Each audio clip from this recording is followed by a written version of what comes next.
Hello, everyone, and welcome to Herosner Podcast Season 2, Episode 19, live on YouTube, Facebook, Patreon, and our website at medherosner.com. It's Thursday, June 9th, 2022. I'm your host, Vic Aslanyan, and as always, I'm joined by my multi-talented co-host, Mr. Mike Balyan. Hello, sir. Where we discuss our great Armenian history, talking about basically different people, eras, and topics. Please like, share, and subscribe. We have a special guest with us today, Anthropologist Madlen Avetyan, and our topic of conversation is Christian conversion and Armenian identity. How are you, Madlen? I'm doing well. How are you guys? We're doing great. Fantastic. Thank you for joining us. We really appreciate it. Really. Thank you for having me. No problem. Now, we have a very interesting story how all this came about, how we actually met. But before we talk about that or tell that story, I want to thank Odette Zainelian for becoming a Patreon. Odette, we truly appreciate it. Thank you. Yeah, thank you so much. She joined in the ranks of the Herosner, the warrior level. She pledged $10 a month. You guys, can be Patreon as well. Did you know that? You guys can be warriors too. Yeah, you can be I'm not soldiers, even warriors, or generals. We have different levels. But you That's can go my to... mom, actually. Oh, that is? Yeah. Are you serious? Well, what a This surprise. got better. No, guys, this wasn't scripted. I promise. Wow, This just was scripted. This just went to another level. Yeah, this Oh my God. scripted. Well, Okay. yeah, you didn't. No. All right, so here's what you're gonna do. You're gonna go to patreon.com/medherosner Now, and pledge as little as $5. That's a cup of coffee a month, once a month. Minus one We'll cup decide of coffee. who's gonna drink the coffee. But yeah, support the show, guys. We appreciate it. Whatever amount you feel comfortable. But back to the story. So you listen to our podcast, okay? Is it a true statement that you're our number one fan? absolutely. Okay, good. There you go. Perfect. All right. So you sent us a message. You were listening to the Vartanants episode, right? Yeah. The Vartanants War. And in that episode, we discussed about the Eastern Church and the Church of whole the East, turmoil, Church of Yes. the East, the Byzantines and the Sasanians, the whole, basically everything that was happening there. And you sent us, Fairly detailed, full of information, treasure trove response. Yeah. So, But it was how long after the episode was it? I forgot. It was maybe a week or two. I want to say It was after. 2 weeks Yeah. after. yeah. Yeah. Well, she was catching up with the episode. Yeah, I'm sure. I'm sure. Yeah, for a number one fan, you're behind it. But so, and we were reading it. We're like, wow, okay, this is interesting. So that's where we reached out to you and said, but how do you know all this stuff? And we got to know you, and you told us what you do, and you also teach, correct? Yeah. Yes. I teach at LA Valley College and LA Pierce College. Okay. And what do you teach? I teach anthropology. Okay. A lot of the classes that I teach, the specific one that I teach most is anthropology of religion, magic and witchcraft. Yeah. That's the title that fills the class. I also teach Marketing ploy. yeah. So if any of you are interested, sign up. I'm teaching in the fall too. Awesome. Yeah. So Tell us a little bit about yourself so our audience can know, besides obviously you teach and you're an anthropologist, but where are you from? Where were you born, raised, education, family, whatever you want to share so our audience can get to know you. to the States when I was about 12 years old. Most of my education is from here. I did my bachelor's degree at CSUN. My education is very local. So I did my bachelor's at CSUN in religious studies, comparative religions. And then I did my master's in anthropology, specifically cultural anthropology. And a lot of my background, both my cultural background and also my academic background is reflected in a lot of my research. From both during my master's program and postmasters, especially when I'm teaching now, a lot of my research centers around notions of identity, especially Armenian identity, how that identity is used to find one's place within various societies, especially in the diaspora. Okay. That's what my thesis research revolved around, and that's kind of what led me into the topic that we're discussing today. Yeah. Now you sent us your thesis and some notes, and we read those, and we went back and forth, and we came up with I don't want to say questions, but basically topics we're going to discuss today. Before we get into it, guys, the T-shirt. This is homage to Hadach. He's wearing a rug. It's a rug, so you guys can find it online. Guys. I forgot what website it was, but yeah, it's pretty cool. So thank you to whoever said they like it. Yeah, Hadach Helichka. So I don't know. But okay, so let's start the topic. And again, guys, the topic is basically the conversion of Christianity and Armenian identity. I do want to give a little disclaimer. This is not about religious beliefs, spirituality, any of that stuff. This is not about knocking Christianity. This is a conversation about how the conversion took place and how it basically changed our identity as Armenians from being pagans to Christians. Yep. Is that absolutely the right way to put it? Absolutely. Okay. All right. Well, Mike, take it away. All right. So, anybody who ever looks into anything should be asking questions along the lines of what led to what circumstances, what events, what political issues impacted the dominoes to fall, so to speak, right? Going into a defining moment, which we know as 301 AD. What can you talk about that? What like, and how far would that go back prior to 301 AD? Well, there's always a catalyst for something so huge as religious conversion.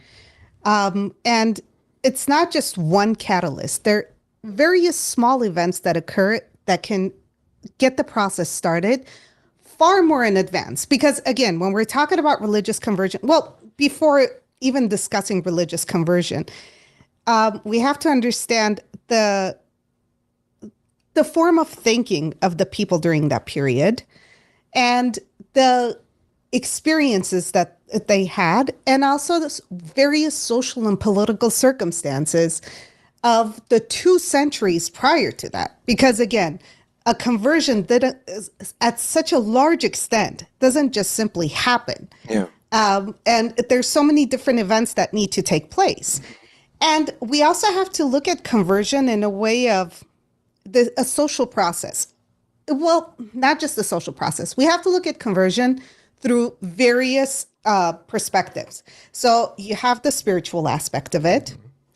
And that's typically what people relate to, modern day people relate to when we talk about conversion. Yeah. But there's the spiritual aspect of it. There's the political aspect of it. But most importantly, there's the cultural, social aspect of it. And the cultural and social aspect of it is what shapes the religion that comes out at the end of the conversion process. Yeah. And conversion, again, is a very long process. This isn't something that happened throughout even the 4th century. You have several centuries of this occurring. And even now, there are manipulations that are done to the religion. And I want to clarify, manipulation is not a negative term. We shouldn't look at it as a negative term. There are adjustments that are made throughout the beliefs, throughout the history of the belief system, so that it can adapt to the current needs of the people, of the contemporary people. But when it begins, it's a very different thing. The beginning of the religious movement is a very different thing. So when we look at the case of the Armenian conversion, one of the things we have to remember is that it's deeply embedded within the political system, within the Armenian political system. Because again, when we talk about Armenia being the first Christian nation, that is something, that part of nation is something that we have to be very cognizant of. Yeah. That means that identity, that religious identity, didn't just become a religious identity of the people, but of the political system. And that political system, religion being part of the political system, isn't unique to Armenians or to anyone in general. Religion is an important part of every political system, whether or not a country is secular or not, even in our current, Yes, in our modern world. Yeah. You know, we live in a secular society, but religion has a major impact of it because it shapes our life. It shapes every individual's life, whether you're religious or not. And I think that's an important part of it too. Yeah. One's religiosity, there are certain events in life that makes one question certain things, and it makes the person turn to a religion that they're most familiar with in some shape or form, whether it's called spirituality, whether it's called Christianity, Islam, whatever you want to call it. But these events make you turn towards religion. And these events are the reason, the fact that we don't have control over what's happening in our lives in general, Yeah. we haven't had control, is one of the reasons why religion is such an important feature of culture and human life. And that's why it becomes an important feature of political systems too. So just like a quick, very brief historical part of it. A recent research was done to try to understand at what point that religion began in society, because this is a very important thing to try to understand. We have an understanding of symbolic behavior in humans going back as far as about millennia. about 500,000 years ago, even prior to Homo sapiens. The Homo antecessors we have discovered that they had purposeful burials of the dead. This is an important thing because death is the moment when one begins to think either religiously, spiritually, however you want to call it. Yeah. So we have this, and we're trying to understand at what point did it become part of the human organization, cultural organization. And so the research that was done discovered that religious specialists, and again, the reason why I highlight religious specialists is because at this point, we're talking about a form of a profession. During the Holocene period, religious specialists began to emerge, either in the form of shamanists or people who were doing divination, what we would call priests. Any form of religious specialist began to arise during the Holocene period, right before the Neolithic Revolution, when agriculture began to take place. And the thing that contributed to this change was the fact that people began to store food. Now, prior to this, Homo sapiens were hunter-gatherers. When we began to store food, that started the process of us becoming more and more sedentary. And when we became sedentary, that's when cultures became hierarchical. Okay. And so that's when you see stratification, social stratification taking place, professions beginning to occur. And along with professions, what do we get? Rulers. Yes. And so it turns out the joke is always, prostitution is the oldest profession in the world. Religious specialists actually take that claim. That's a good point. That's actually a good point. I never really looked into that. In order for prostitution to be a profession, you would have to have a stratified society for there to be various professions. Yeah. And the thing that started it are religious specialists. So they're deeply embedded within this hierarchical and stratified system. And that's why for a very long time, they have remained an important part of the cultural political system. Mm-hmm. And again, we have to bear that in mind. That's a very important feature that we have to keep in mind as we talk about conversion. Because conversion, people convert. Yes. In our society, there's so many small religious groups that we see. People convert.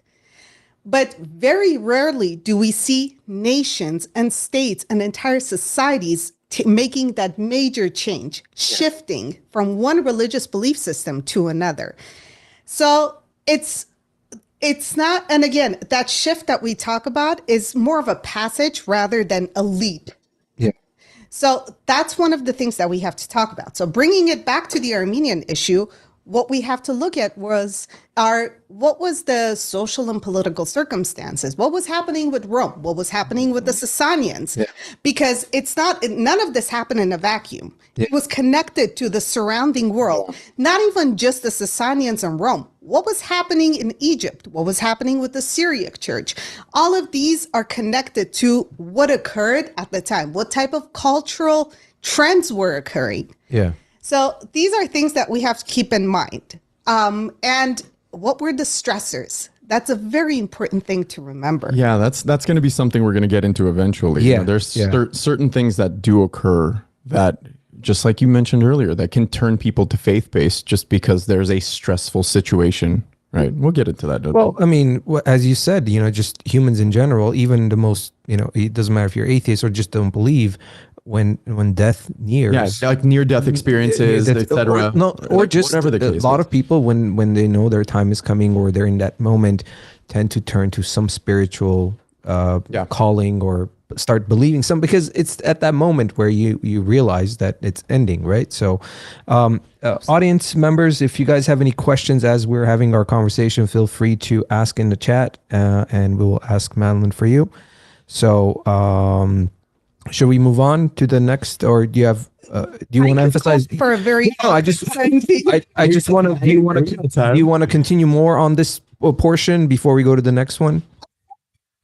To keep repeating myself, so I think it's best if we just kind of move along so that I'm not constantly repeating the same thing over and over again. So the notes that you send us, you mentioned there's 6 stages that changes the religious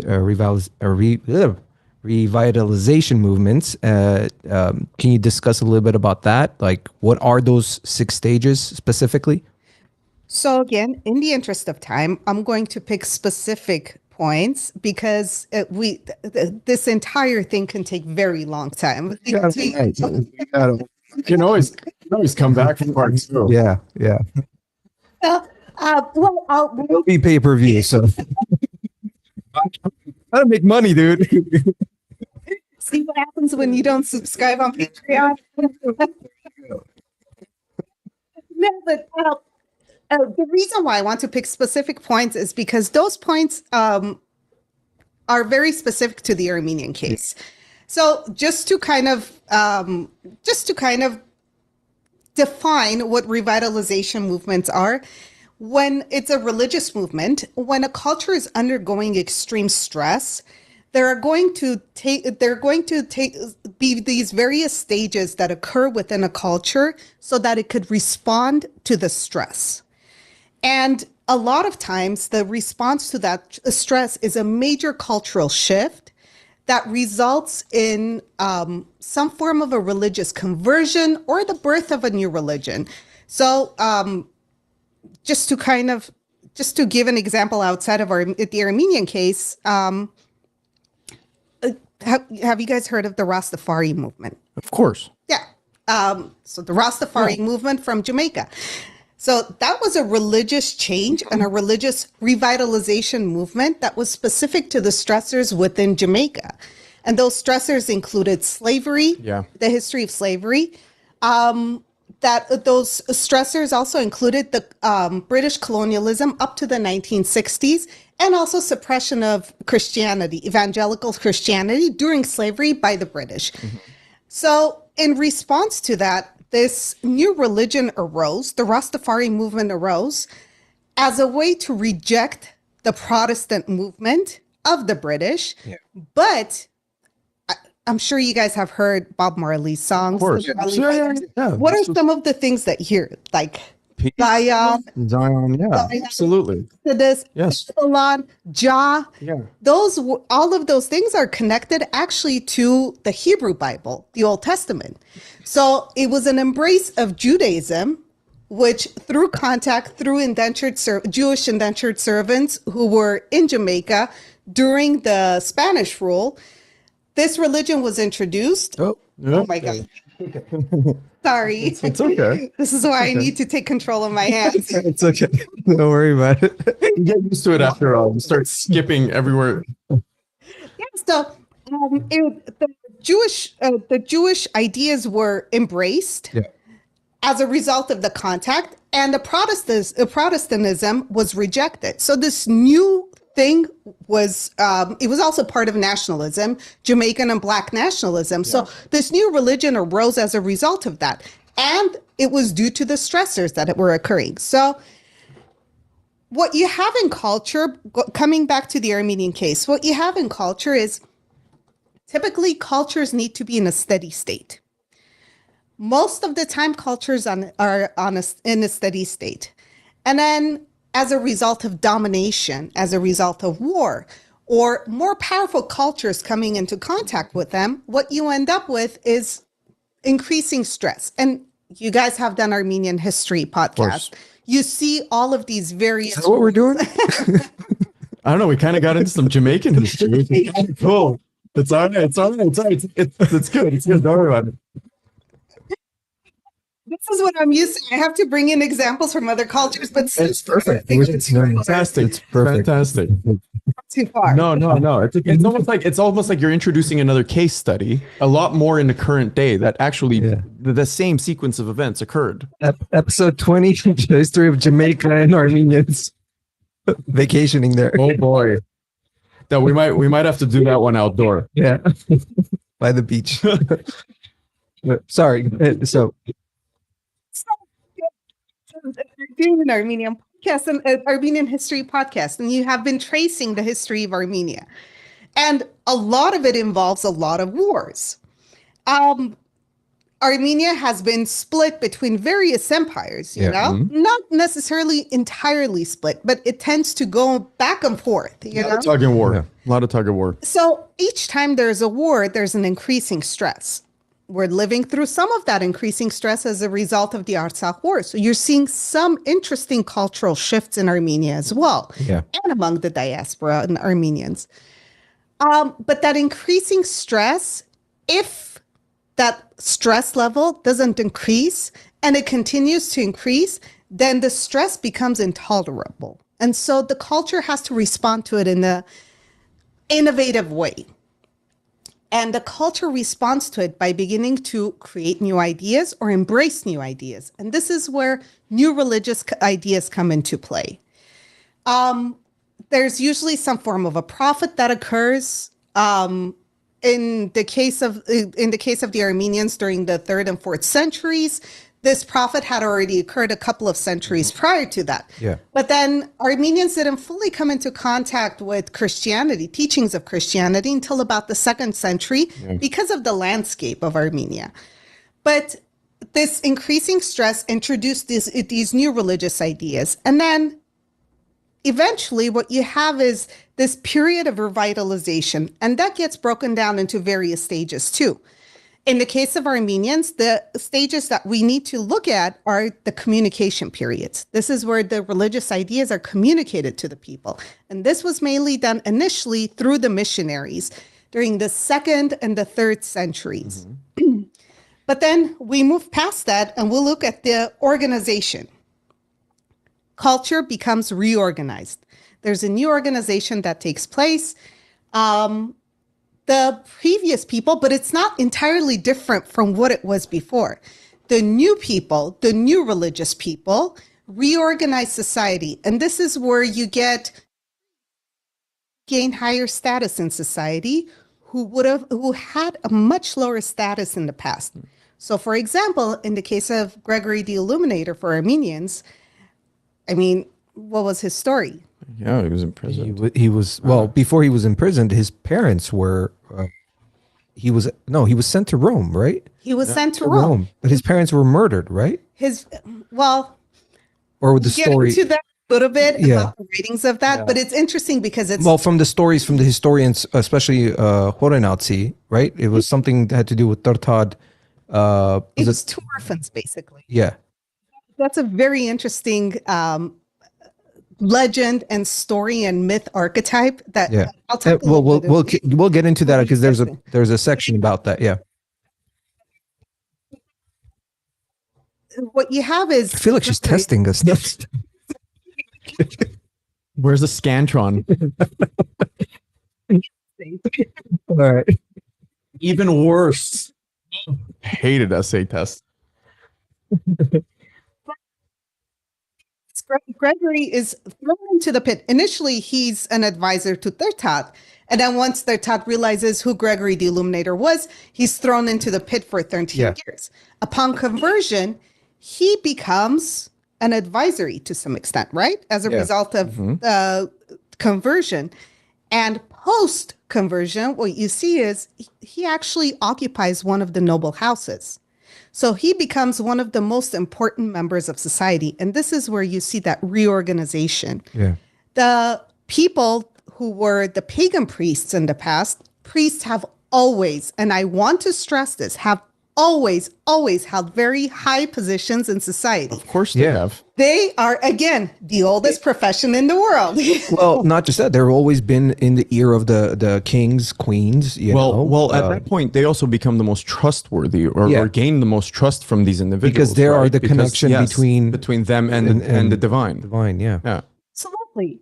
And so those pagan priests who held higher positions were completely knocked down. So you see this reorganization of the social system as a result of these new ideas, religious ideas that come into play. So I kind of want to stop here because the rest of the information that we discuss kind of goes into the other steps of it. That's why I don't want to stress too much. And again, I don't want to keep repeating myself so that, your viewers don't tune out. Yeah. No. Well, we don't really have any questions right now. It's just mostly comments, but okay, let's move on to the next. So once this occurs, everything that you've described, right? Comes in. Now, there obviously has to be steps post that moment. What types of measures typically are taken or were taken in the Armenians' case, and how do they manage to, let's say, cement this or make this persist over time? Okay, so now we come back to the adaptation step, actually. Okay. It's interesting. It was a perfect way of getting into it. But culture is the ideas, the religious ideas are adapted to the cultural needs of the people, as I said, which is the case all the time. So the religious ideas are changed so they can adapt to the culture, but the culture also adapts to it.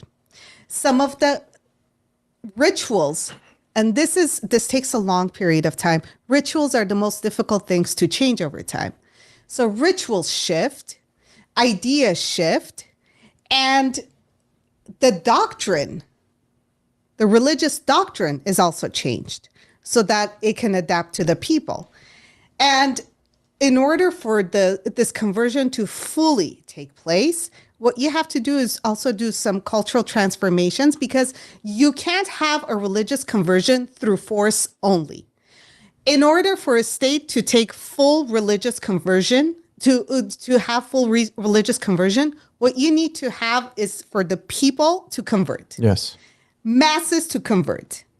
And so you're going to make those changes so that more people will convert. Initially, what happens is there's force, as we see in the Armenian case. There's definitely force.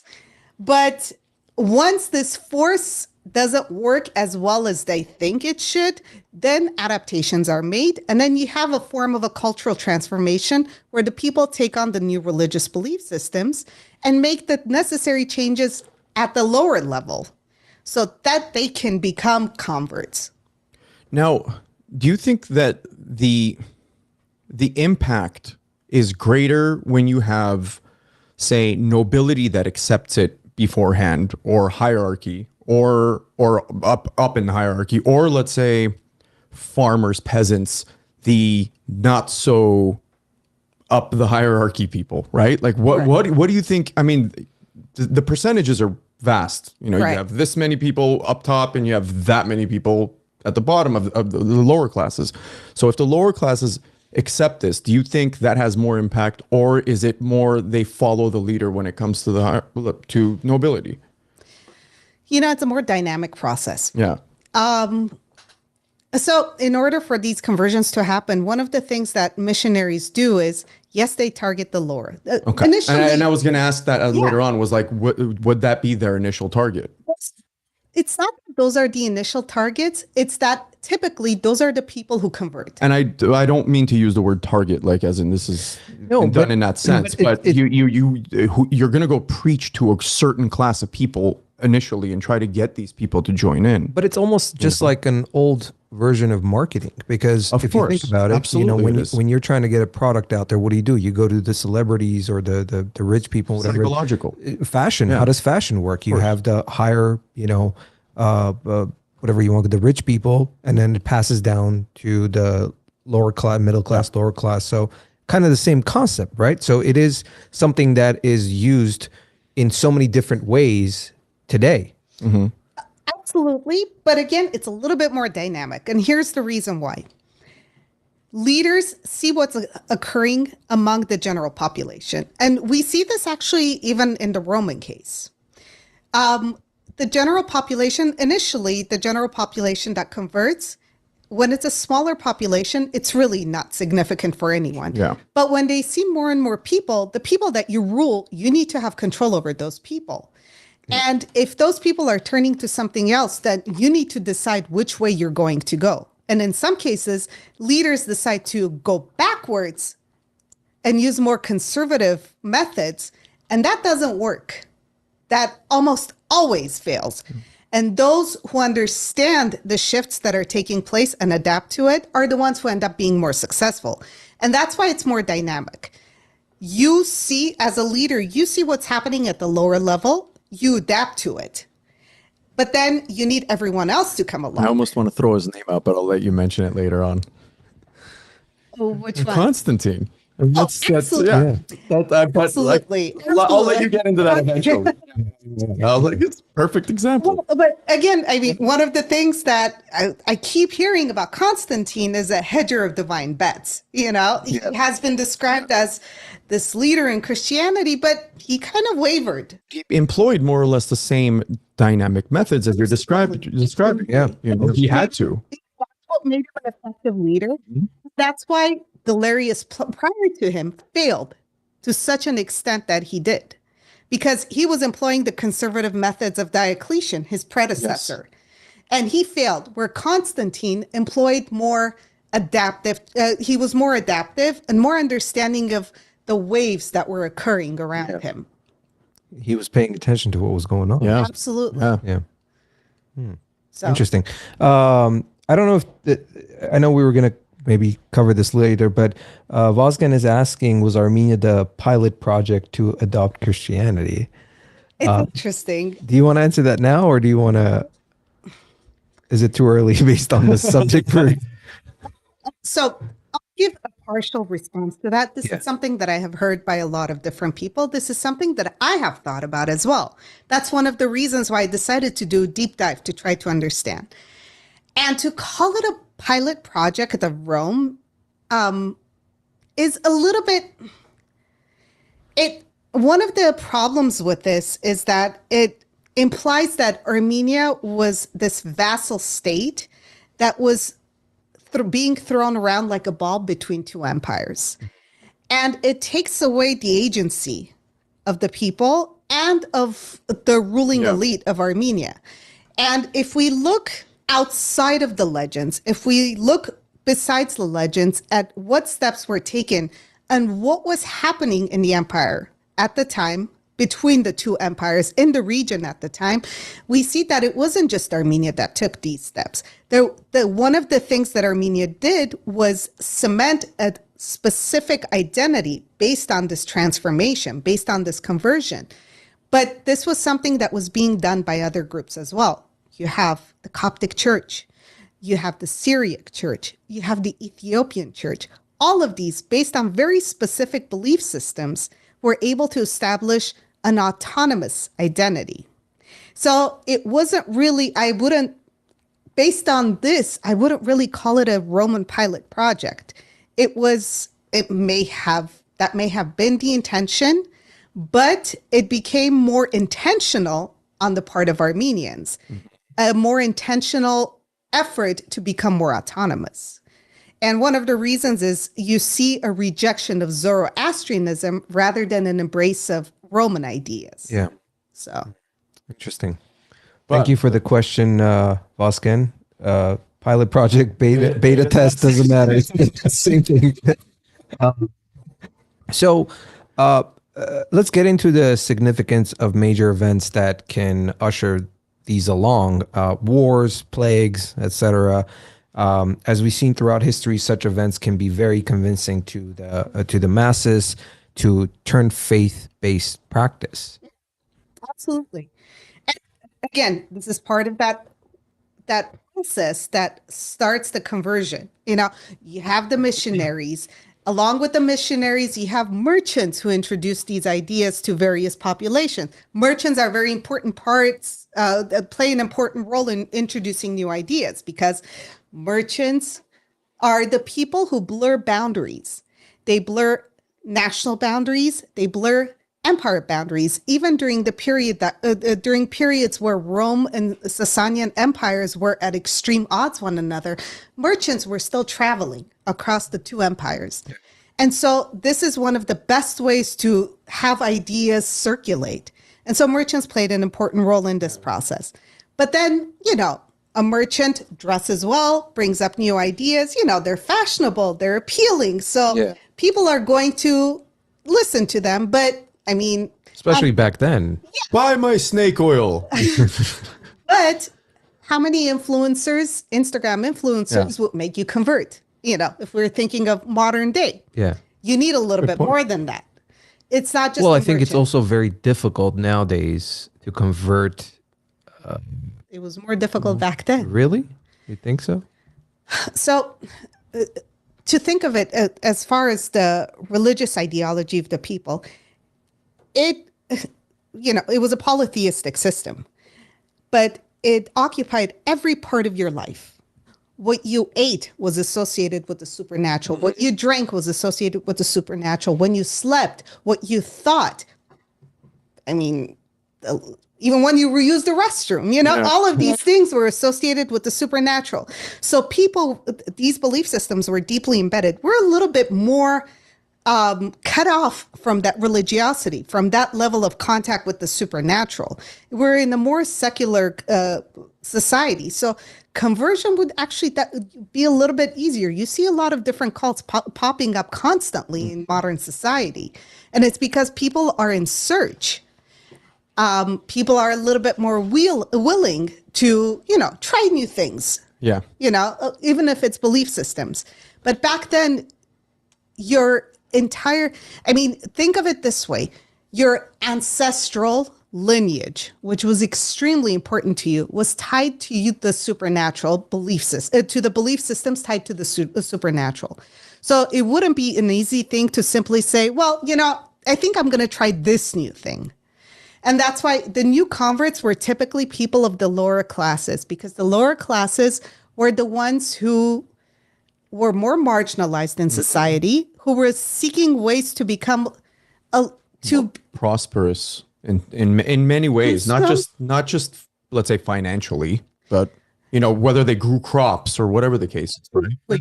Yeah. So part of that was also to fulfill their material needs, but also to find a little bit of equality in society. Yeah. That's why you have the lower classes, and especially women in patriarchal societies. And these were very patriarchal societies. So women are extremely marginalized at that point, and there is a need to try to feel a little bit equal to the members of the society. And if you look at the core tenets before Christianity became part of the state religion, at the core ideology behind Christianity, there's this notion of equality. Whether you're poor, especially if you're poor, if you're marginalized, you have a place. You have a place in society. So if you felt left out, you were more likely to gravitate towards this. Yeah. But again, you need people on a higher level who are, doing a little bit better in life. They don't really need to rely on these ideas. So in order to attract these people, what you need are a little bit more drastic measures. And these aren't measures that are under the control of the missionaries. These are things like plagues, wars, absolutely wars, famine. All of these things disrupt society and disrupt people's lives. Look at what's happening now. Absolutely. Yeah. Absolutely. And so when you're looking at this period, well, some of it begins even in the 2nd century with the Antonine Plague. With the Antonine Plague, I think the figures are about, I'm sorry, not the 2nd century, 3rd century. In the 3rd century, the Antonine Plague, in the Roman Empire, but it moved east too, all the way to the Persians, you have massive number of deaths. And I think the estimate is about 2 million, if I'm not mistaken. But again, That's a lot for that. during that period, that's a large number. And again, you have that many people dying. The social fabric is again disrupted. Production is disrupted. Food supply is disrupted. Trade. Yeah, everything. Trade, absolutely. All of that causes social disruption and some form of economical collapse. And She's just describing everything that's happening right now. I mean, that's exactly what's we had Groundhog's Day. Yeah, I mean, It's like a loop. you have these trends, I think, like every couple of 100 years. And this really. Yeah, of course. Absolutely. Recur. Look, in the history books, they talk about the Black Plague, but there have been other plagues. After No, the I Black know. Plague. There's been many of them. I mean, many. We had the what was it called in 19 In the 70s? no it was the 1915 Oh, the Spanish flu, yeah 1919. Yeah. that was big. What, 50 million people died from it? Yeah. So An entire generation was died as a result of that. Yeah. So, no, you have it's a cyclical process. It reoccurs throughout history, and in the case of Rome, the Antonine Plague caused a full economic collapse, where it took about a century for Rome to recover from this. And so you come into the 3rd century, and Rome has just recovered, and it's becoming a prosperous place again. But then, And now all of a sudden, Christianity rises, and Christianity was around. Yeah. that was it was a problem for them. Was it not? Really, not by the 3rd century. Not by the 3rd century, but as it was building throughout, let's say, the late 1st century into the 2nd century, at least what we've talked about, it sounded like it was a thorn in their side in certain aspects and in certain areas, maybe. So one of the things we have to keep in mind is that some of the historical accounts that we get are written by Christians. And so to make your case, this might upset some people. You have to amplify some stories. So you have to amplify some things. So in some cases, historians have argued that, I mean, this was actually discovered by Jesuit priests too. These were some of the first people who discovered this, that when you look at the 4th century, it's not entirely persecution of Christians. It's more along the lines of a prosecution. And you have, I mean, Rome was great with keeping written records. Yeah. And you have written records of judges saying, well, you know, look, are you sure you want to die to a Christian? You know, are you sure you want to die? It's a nice day, you know, just like do this ritual, do this pagan ritual. Yeah. I don't want to have to put you to death. But then martyrdom had become a very important part of Christian identity. So there were people who embraced this idea, and so they were more willing to die. So that's part of the thing where you look back, yes, there were persecutions, absolutely. I mean, Rome is nothing if it's not persecuting some kind of minority or marginalized group. But of course, there were persecutions, but it wasn't really, they weren't as much of a thorn on their side because this was happening at a much slower pace. By the 3rd century, what you have are people of higher ranks in Rome who have converted. And so even people within that period who were rulers or of higher positions had wives, or their wives had friends who had converted to Christianity. And so you see various periods of general tolerance of Christianity among the Roman rulers. But then, you know, when something catastrophic happens, what do you need? Faith. No, someone to blame it on. Or that. You failed the test. Well, that's my initial thought. Like, well, who do I blame this on? Well, as a ruler, you know, rulers don't care about your faith, you know, and that's the reality. You need someone to blame it on. So scapegoats. But I'm not trying to go there. You always say that, but you know how I feel about all that. Oh, Yeah, but it's true. But it's that's true. a conversation on the wise But nuts. it's true.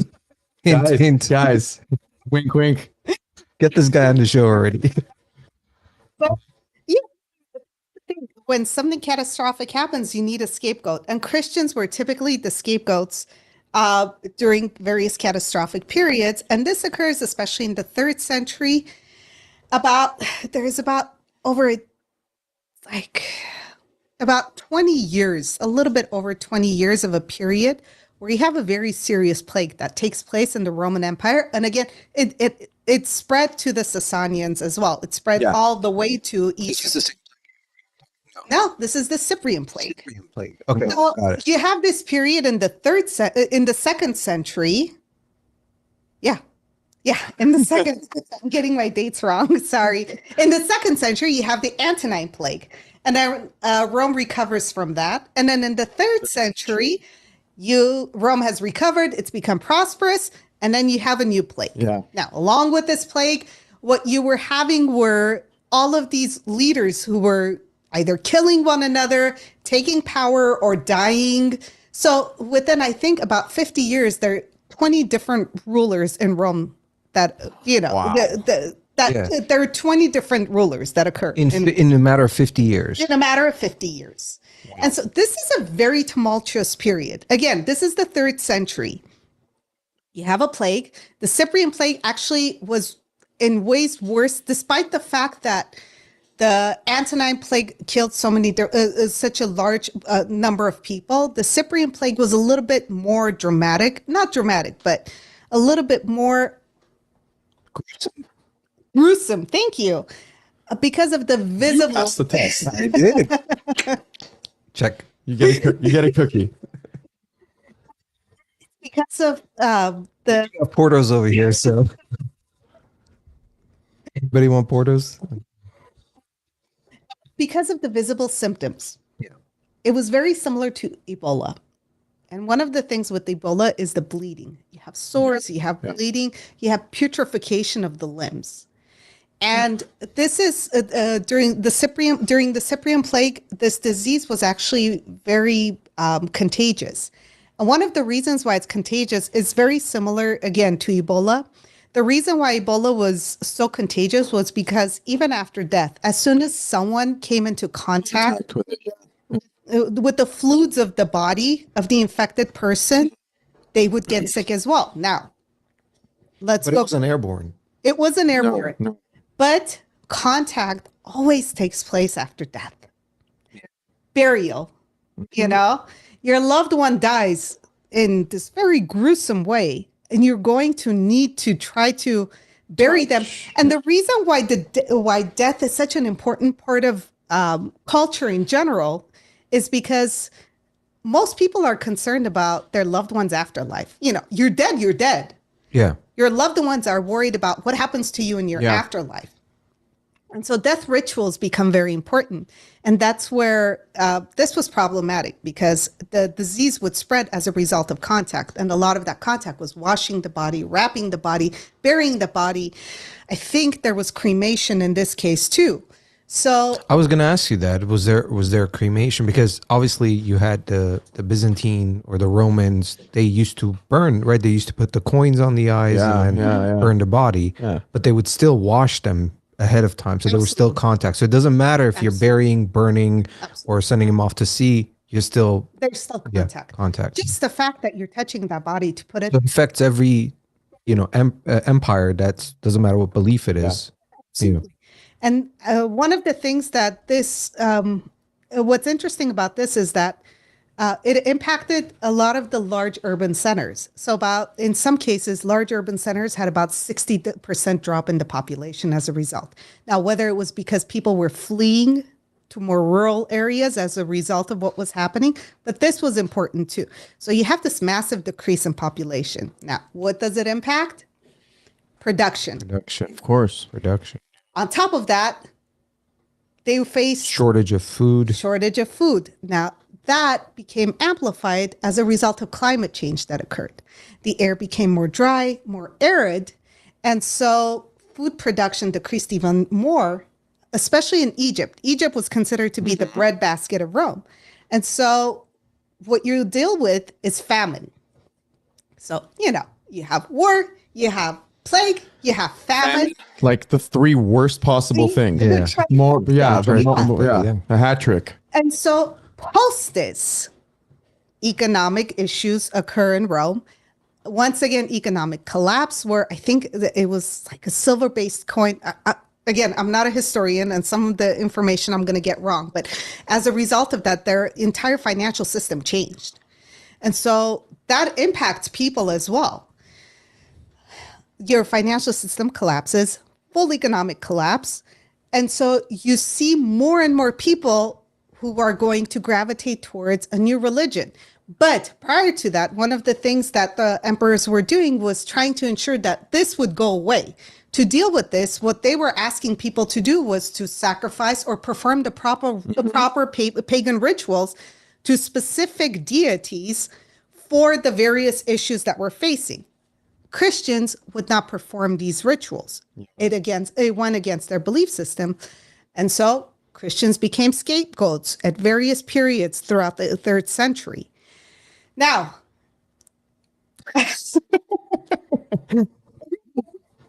I know I'm doing a lot of deep dives, but we have. It's okay. We want again, and I want to mention a lot of this stuff is relatable to the modern day, guys. Not just that. It's interesting to dive back into the past and understand the steps. I also want to mention that this is, again, maybe some people have joined later. This is nothing against Christianity, no, Jesus Christ, your belief, faith. This is talking about the conversion, how all this took place, to have a better idea, because what you hear or what you've read and heard is, like you said, one way. The story from the Armenian side, Horenazi especially, the 301 AD date, that's all great, but that's, come on, guys. I mean, you have to be realistic. So this is why we wanted that. How did this take place? What actually happened? Again, this is not a knock about, we're all Christians as well. This is not about that. Yeah. And trying to figure some things out. And the thing about it is, the reason why we want to do this is because when you know the truth of what happened and look at it from a different point of view, maybe you'll have a better understanding of who you are, what your culture is about, where you came from.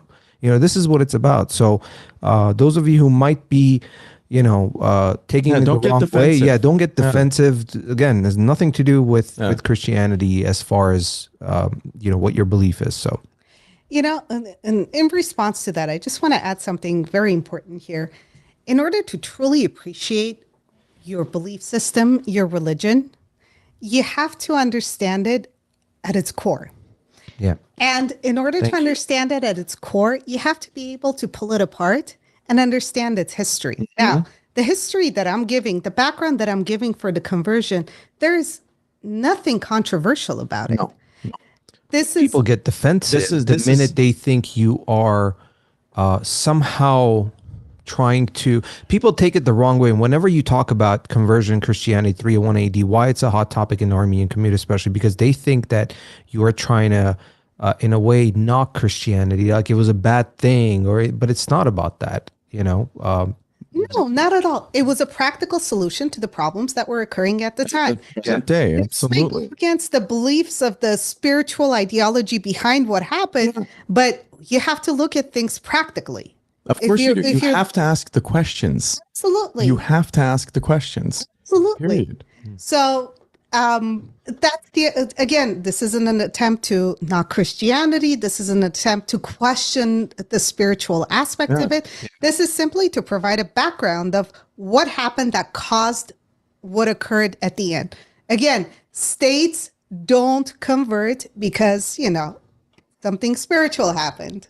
So it doesn't happen that way. Exactly. It's not happen that way, especially with the masses. Exactly. It doesn't happen.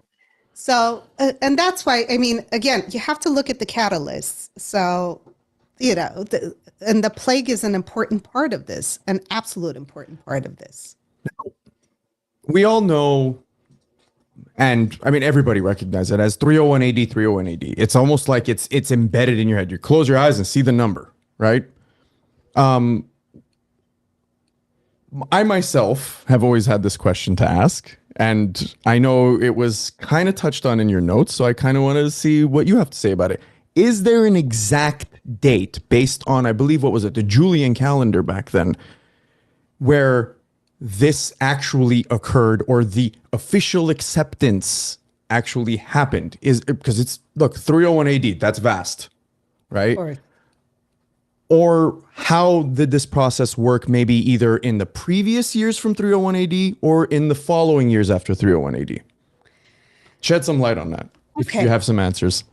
So based on my research from much more qualified historians, and again, I'm not a historian, I'm an anthropologist. So I take what historians provide and contextualize it and try to apply by the theories that I'm familiar with to try to understand these events.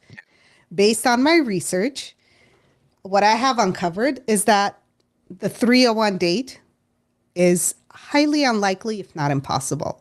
Okay. Do tell. So again, there are a number of factors to take into consideration. And this goes back to the history that you guys have discussed of Tertat, Tertat III. What happened with him? I mean, he was taken to Rome. Yeah. And at that point, his mentor was Diocletian, the Emperor Diocletian. Diocletian came into power as Rome was going through those tumultuous periods. And when he came into power, his purpose was to create some form of stability. And he decided to do that by going back to the basics, the ancient equivalent of it, you know, bringing back the traditional Roman belief systems, pagan belief systems on all of these new religions that were popping up were probably one of the reasons why everything was so disrupted. And so what he did was bring back the old pagan traditions. And also he declared Jupiter to be the dominant deity of the empire.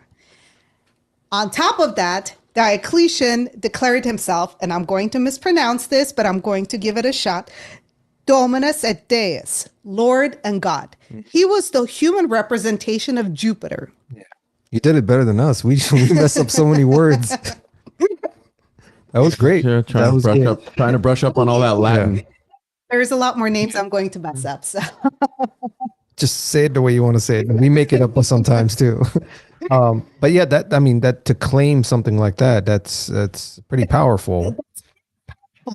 this is their top mentor. Yeah. Now, following this, what you have is, again, you know, when there's instability, you need scapegoats, and the scapegoats that you find are the marginalized people in society. We see this all the time. We even see it in modern day. The scapegoats are the most marginalized members of society. And at this point, these were the Christians. So in 301 and in 303, Diocletian, upon the advice of Galerius, upon the advice of encouragement of Galerius, who was his co-ruler, there were two edicts against Christians in 301, or was it 303? Sorry, I keep getting my dates. I think it was might have been after the 301 AD date. There were two. I think one was 301. The other one was definitely 303. Okay. So there were two edicts against Christians, and this is where persecutions occurred. Now, if your mentor is persecuting Christians, you're fighting against the Sasanian Empire that goes against your your royal lineage as a Parthian. Are you going to alienate this other empire and be stuck between these two very aggressive empires? Yeah. You need some type of an ally. Yeah. So you're not going to take on an identity that goes against the belief systems of your mentor and a very powerful ally. So the likelihood of Tertat converting Armenia becoming a Christian state in 301 CE is very, very, very unlikely. The date that's suggested is between 305 and 314. Okay. So Did you have a No. Oh, okay. I was just that itch. Sorry. It's the hand gesture. It's like, okay, cut it already. No, but what I was going to say, the 301 AD, we see it more from the historian side, right? Who's the historian? Horenazi. Yeah. Apathangelos. Evangelos, Yeah. the other Yerisha. Yeah. And then Goryun. Cebius, he wrote about that too, right? Yeah. Now, think about who these historians were. Were they independent scholars, like modern day scholars? No. We should do episodes about them. They were all Hold your horses. Season three. Hey. Season three, yeah.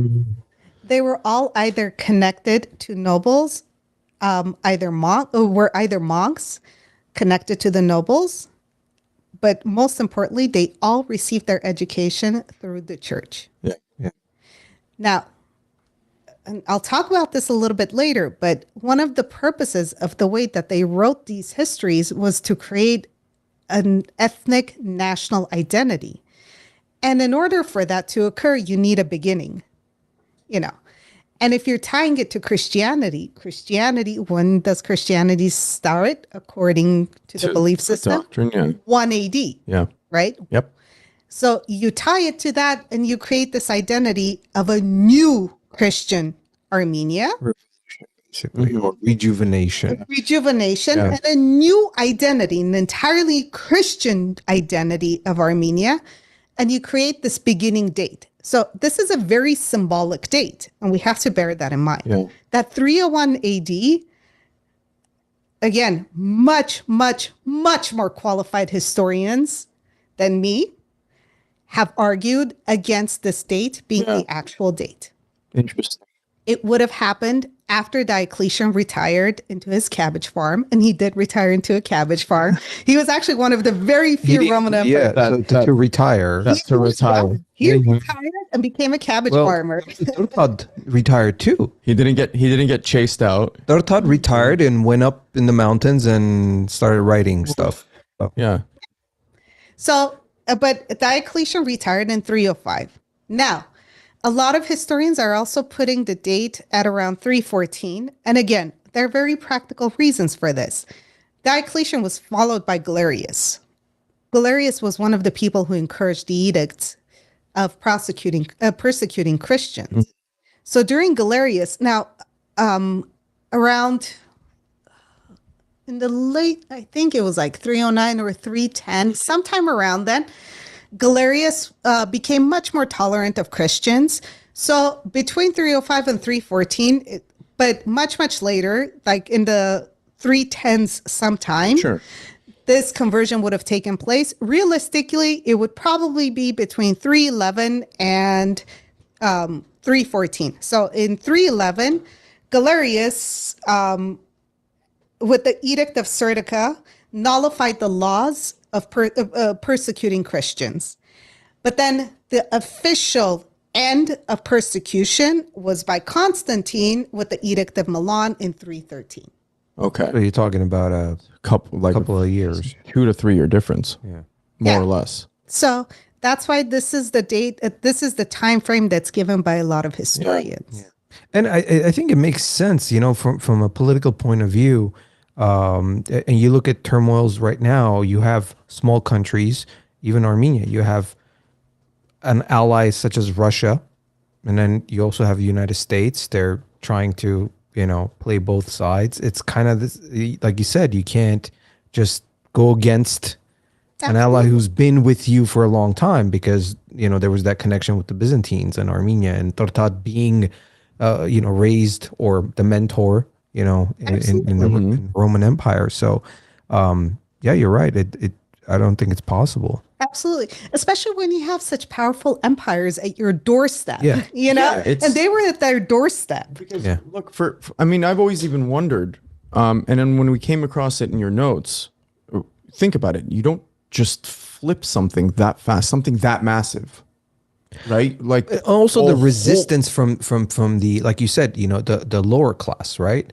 The peasants, the farmers, all these people that for centuries have, or millennia, I should say, practicing, the pagan beliefs, and all of a sudden, it was, I'm sure there was huge resistance. So even if he declared that Armenia, let's say in like 314, he's the king, because obviously when the king becomes Christian, right? Then the queen's Christian, so, and then it just starts trickling down. Yeah. But I'm sure as it was trickling down, when it got to the lower class, there was resistance. But not everywhere. But see, that's the thing. It becomes very complicated because it's not a top down nor a bottom up thing. Yeah. It just spread everywhere, and that's the reality of it. In some regions, Christianity had already, I believe one of the things, one of the historians that I have, and I'm embarrassed, I don't remember her name, Nina Garsoyan. I remembered her name. Okay. One of the things that she argues is that Christianity entered Armenia from the south initially around 2nd century. Mm-hmm. This is where you get the conversion of Abgar. But then it was much more difficult for Christianity to get to the northern parts of Armenia. What do you have in the northern parts of Armenia? You have Georgia. Well, at the time, it wasn't Georgia. Well, not Georgia, but the physical landscape. Mountains. Oh, yeah. That's what you mean. The Caucasus Mountains. Yeah, the mountains. It would be very difficult and very dangerous for missionaries to go into these areas. And so you have the southern region. And I mean, it's not that it stayed in the southern region. It slowly spreads, and it slowly spreads throughout Armenia.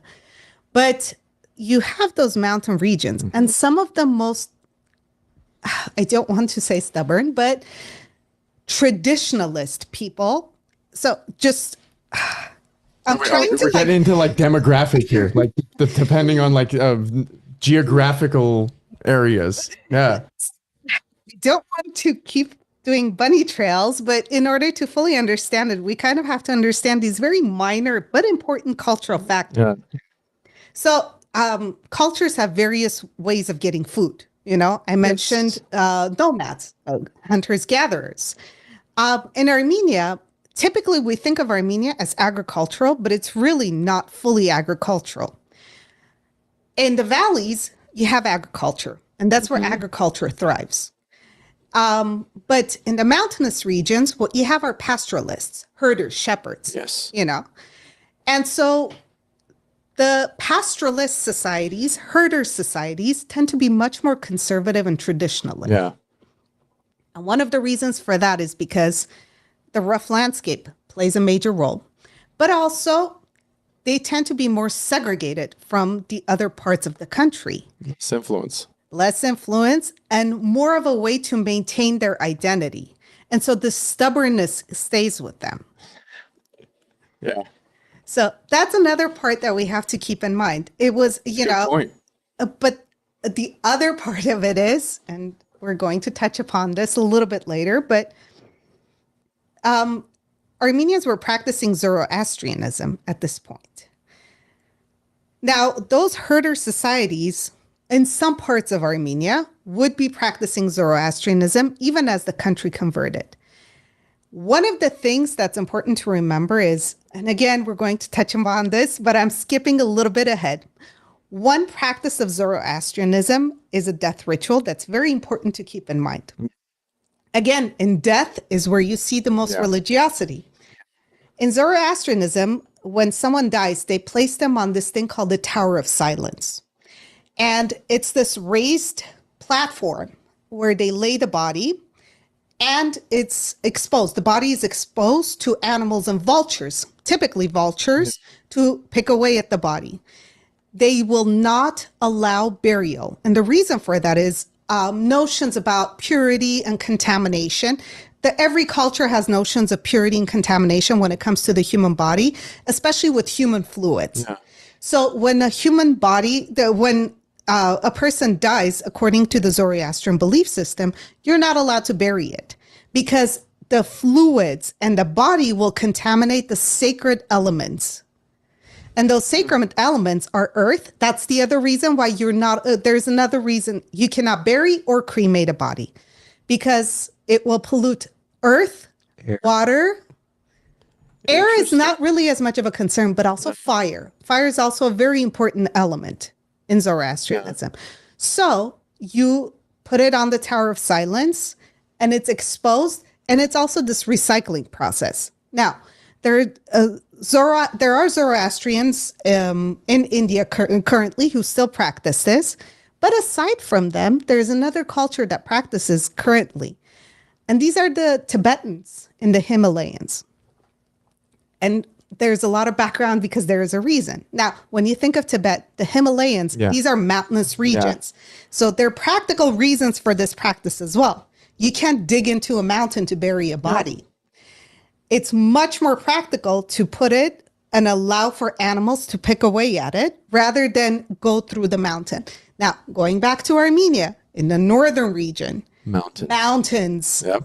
So these people are going to be much more... They were tied to the land. This is the bottom line. They were tied to the elements. They were tied to the elements. They were practicing Zoroastrianism, and they were going to be the ones who were least likely to convert to Christianity, because in Christianity, that is considered, according to the rules, that's considered to be a barbaric form. One of the most important parts of Christianity in the death ritual is to put the body, because you're supposed to meet God in your full form. So burial is an important aspect of it. Yeah.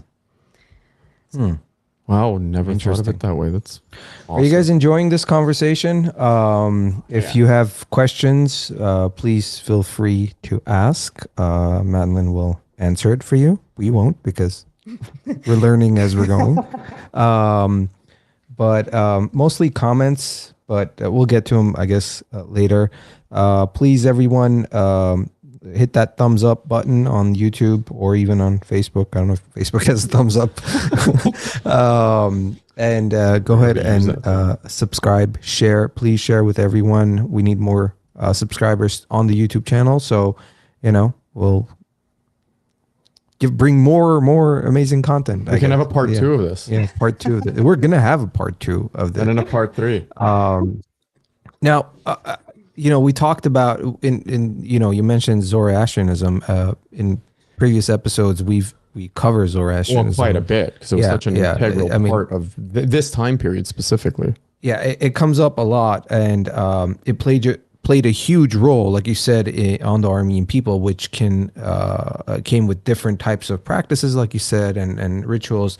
Let's get into how that formed leading up to the conversion of Christianity and what happened during or after the conversion.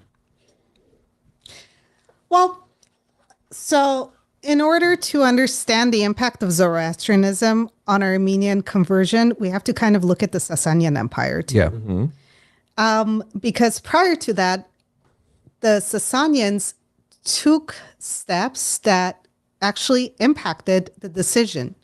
And that's one of the reasons why I don't think that the Armenian conversion was a pilot project of Rome, because of what happened with the Sasanians. Now, when Sasanians, again, this is debated, as is the case in most of academia. When you look at historical content from so long ago. It's not set in stone. It's not set in stone because you're relying on very scant material from various sources who have their own agenda as they're writing. And that's the part of history we have to understand. You have to look at things from all angles. You have to. Absolutely. And when you're looking at history, you have to consider the sources, what their purpose was, what were the social circumstances of the historian who was writing the history, what were the social circumstances of the people who were interpreting history, and then what are our social circumstances as we're interpreting all of this information. So all of this has to be taken into consideration. So going back, some of this information is being debated, but some historians argue that as the Sasanians took rule, they declared Zoroastrianism as a state religion. This is very important because state religion wasn't practiced as much prior to this. It certainly wasn't the case during the Parthian rule. Parthians were much more tolerant about various religious belief systems. Again, these were pre-Christian pagan.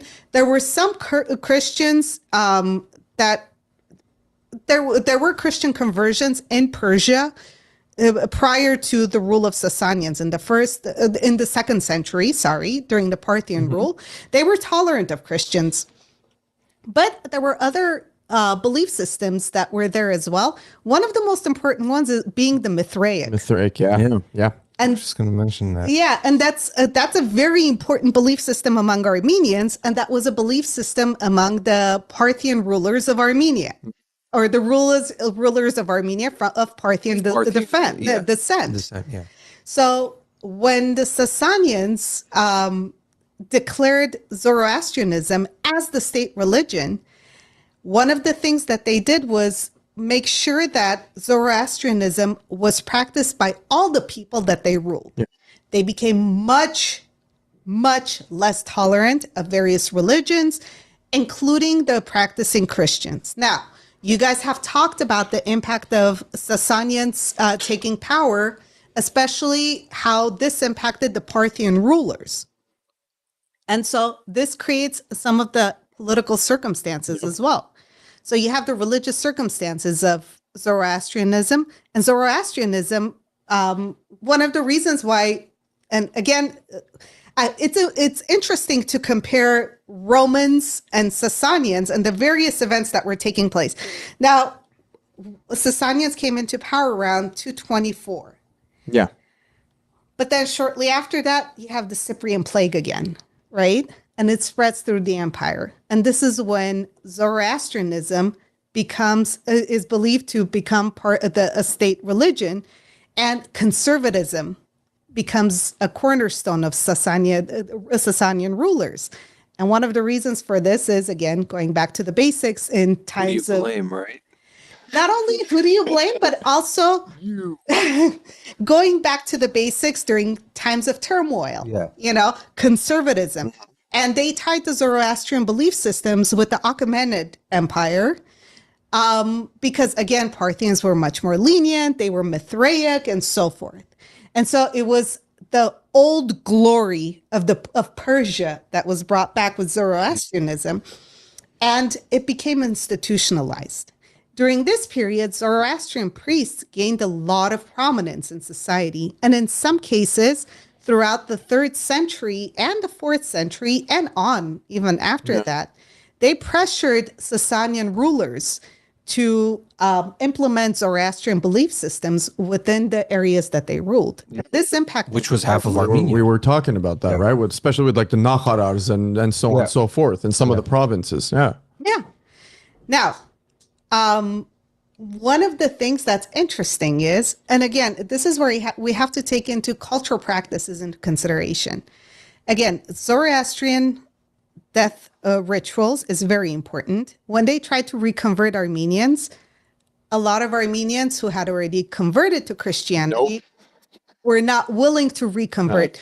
But as you guys have mentioned, there were still Armenians, there were Nakharars who were rebelling against their Tat. And these people remained loyal to Zoroastrianism. What regions were these Nakharars from? Southern, Eastern. Very close to them. So they still remained loyal, but the ones who had already converted because of this very important practice.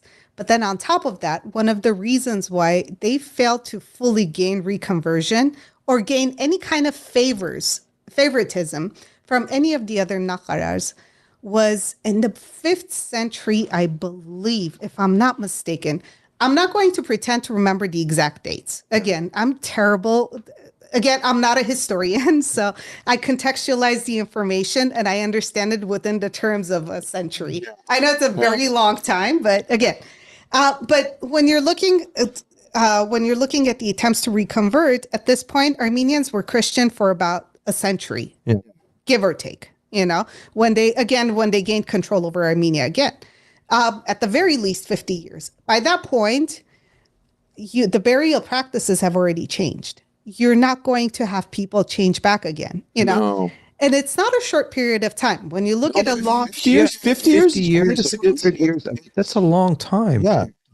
I mean, and this is where, the Vahanants Of Yes. the Mamikonians, which we still in this, what are we in the 11th century now? Still hear their Well, no, I think we've we're in the reached seventh, about but the 7th or 8th yeah. century, and their names are still prominent. Yeah, but anyway, sorry.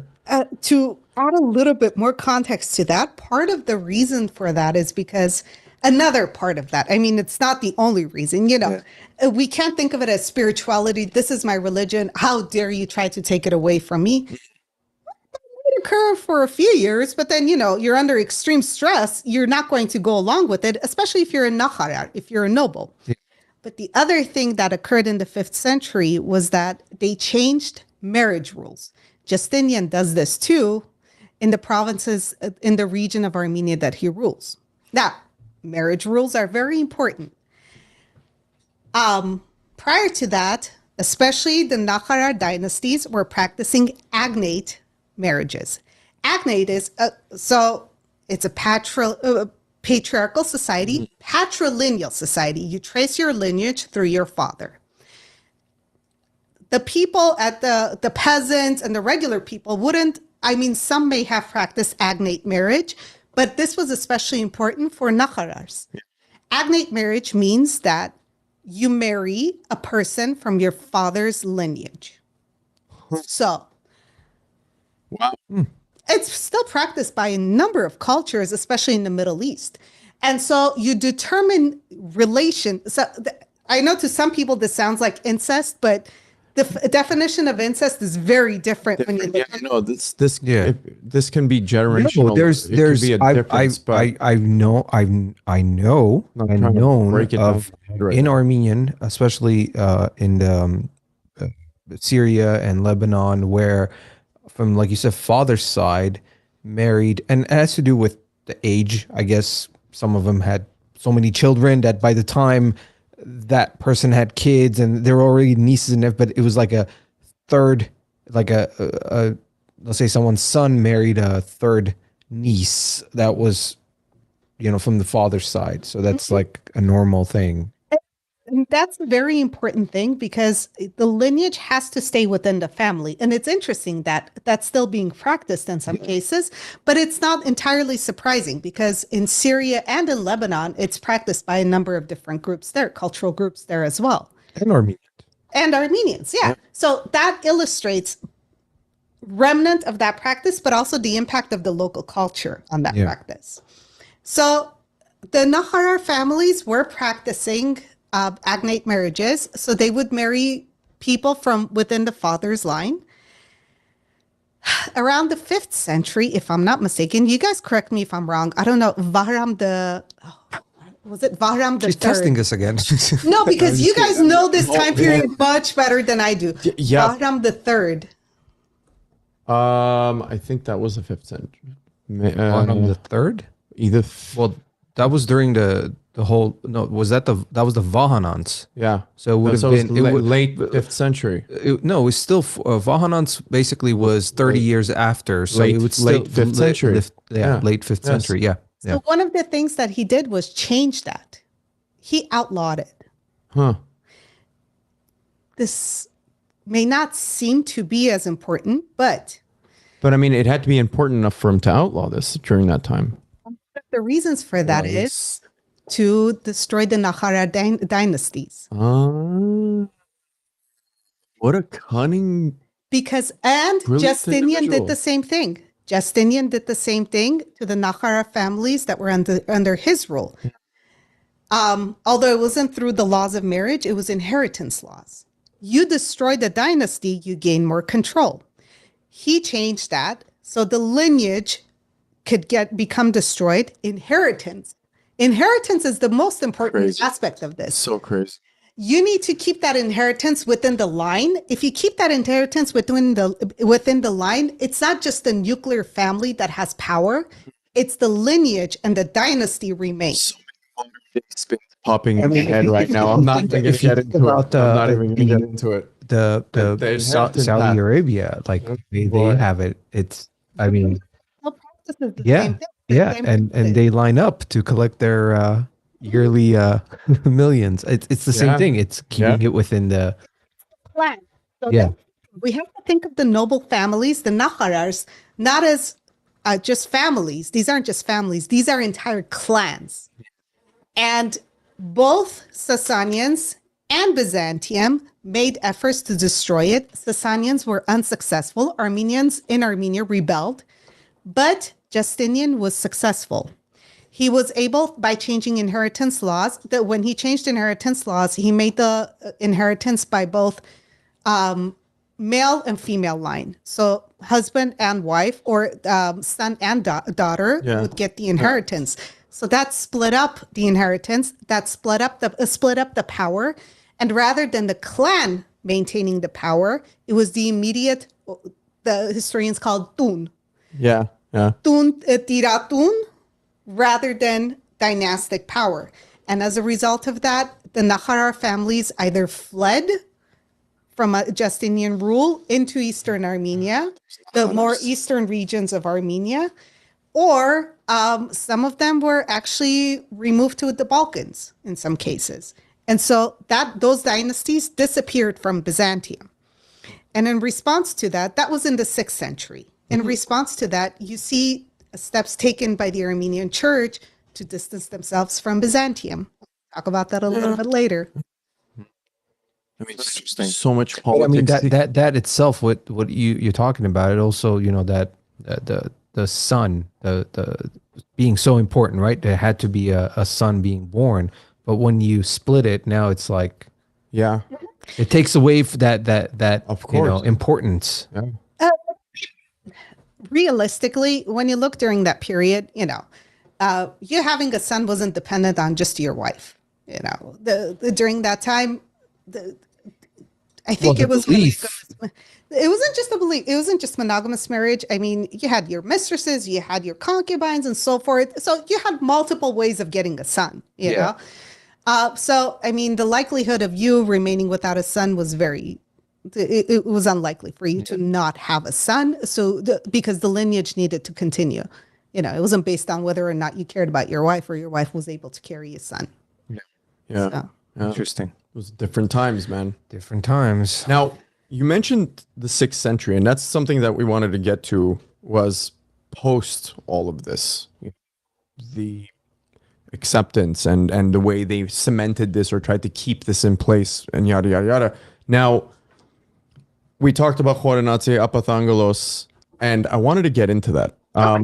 The way, let's say, they described or the way they wrote the acceptance of Christianity, or how did they approach the, I guess, known doctrine of the time era, and where, let's say, did they get, besides actual events or non-actual events, who knows, I'm sure you could probably shed some light on that, what did this sound like? What was the feel or the climate of what was written at the time?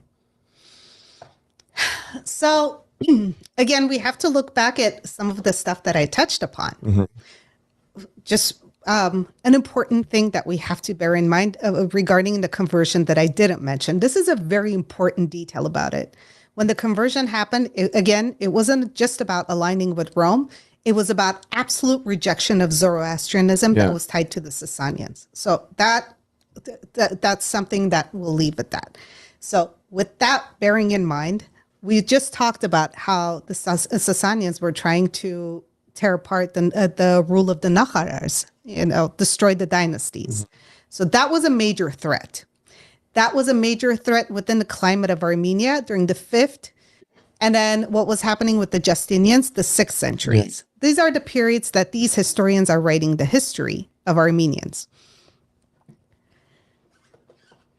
People don't write histories because during this period, you know, I think Herodotus is one of the first historians. Yes. You know? Yes. And he didn't start writing history because he was just curious and he thought this should be passed on and this is a beautiful thing. This is a very purposeful, its origin. It's a very purposeful profession. You know, that scholarship is very purposeful. In order to be a nation, you need a history. And in order to have a history, you need historians to create that history. You know? And so this is where our historians come into play. Armenia was seeking some form of autonomy.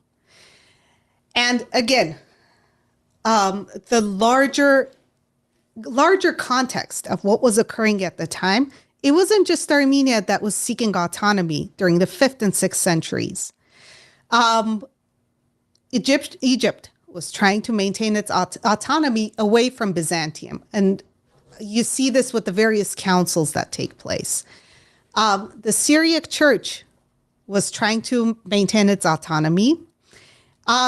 There were various Arab tribes that had become Christianized, and based on ethnic identity, they were trying to maintain some form of autonomy away from Byzantium and the Ethiopian church. All of these are very important things to remember because Armenia was one of them. And in order to have your autonomy, you need a nation. Now, just a quick thing, because this is important to mention. Our notion of a nation state is very different than from what we're talking about. Modern nation states are very different from the nations of the past. Nation states are believed to be a more recent event, post-French Revolution. When we talk about nations of this period, we're talking about ethnos, based on ethnic identity. So based on ethnic identity, people were trying to create a very specific nation based on revolving around a religious conversion or a religious belief system. And I already mentioned the priesthood was very much tied to the royalty and the ruling dynasties. So the ruling dynasties understood the importance of creating this nation, and so they sponsored. Khorenati was sponsored by Bagratuni. He mentions this. And Khorenati praises Bagratuni for what he's doing and the importance of what he's doing. And it's absolutely important. Now, the way I'm talking about it, it may seem like it's not painting a bad picture. This is just the way it is. This is the way it is. With any culture. Absolutely. Absolutely. Anyone to this day, media. Well, look at the Romans, look at the Greeks, look at the way they glorified themselves throughout their history. It had to be biased. It has to be this way. Again, in order for a nation to be a nation, it needs a history, and historians are the ones who create the history because they write it. And so this is what was happening. You know, whether you agree with what Khorenati did or not, It was necessary. it's what he did was such a pivotal thing. And he wasn't alone. Again, we talk about Agathangelos, Yerishe, Goryun, all of these people, all the narratives that they produced was very important in forming a national identity. Mm-hmm. And it was a reaction to what was occurring, the threats of destruction of autonomy. And so these stories, the history was created, the history of the Armenian people. Now, Khorenati was very interesting because he understood the importance of tracing it to an origin before time. Mm-hmm. Now, this didn't come out of thin air. Before historians wrote down histories, people told stories. You have all these oral narratives. And these oral narratives, now we dismiss them. These legends and epics, we dismiss them. But actually, there's a lot of value to them. And these were the histories of the people before they were able to write these stories down. The story of Haik that Khorenati mentions, it's in a very epic form. Yeah. You know, it's a legend form. And it's mythos, you know? Yes. But it's also very interesting, and it's based on pre-Christian stories, oral stories that have been passed down. He traces it, I think it's 2400 something BC. Yeah. But second, third millennia, somewhere around there. This is post-collapse of the Bronze Age. That's an important thing to remember because just a really quick side note, I don't know if you guys have covered this, but geneticists have studied Armenian genes from Armenia and I think from Lebanon.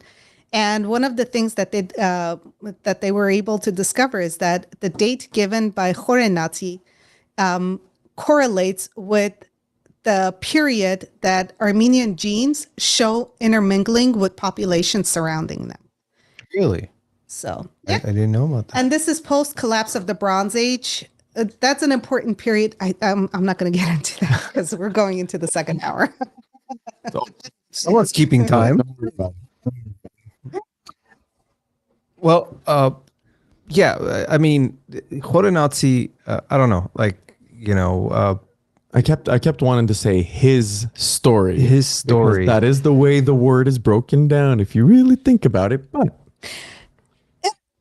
But see, but when you say tracing it all the way back, how was it traced? That's the other thing. There's a lot of similarities to what, let's say, a lot of ancient cultures had their own versions of. But most of history told and whatnot. But what I'm saying is most of the history that we know was told through other cultures, as far as Armenian history, right? Yeah. So that's something that everything we've covered a good sign is, it's written through. Like you said, it could be from the Parthians or anybody else. There's nobody writing about Armenia. So my question was, like, as far as Horenazi, was it correctly traced back, or I mean, it's it correlated with that time period. And this is based on the genetics that they used. Find your article, I can forward it. It's so interesting. I would want or we could do a part 2. That's like the third time. That's the third time I've mentioned it.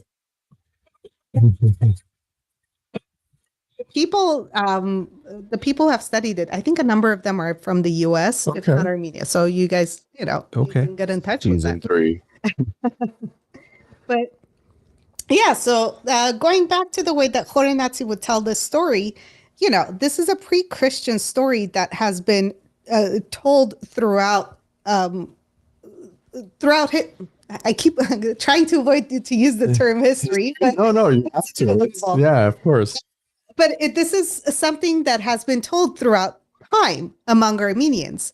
But one of the interesting things that Horenazi did, and Agathangelos and Koryun and Yerishe all do this, you have to situate it within the Christian narrative, because you're creating the history of a Christian nation.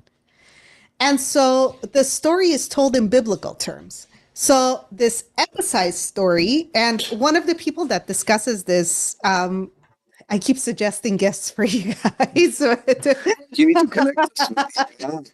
I don't. I mean, I'm just a nerd fan of his on academia. But Armen Petrosyan is an anthropologist in Armenia.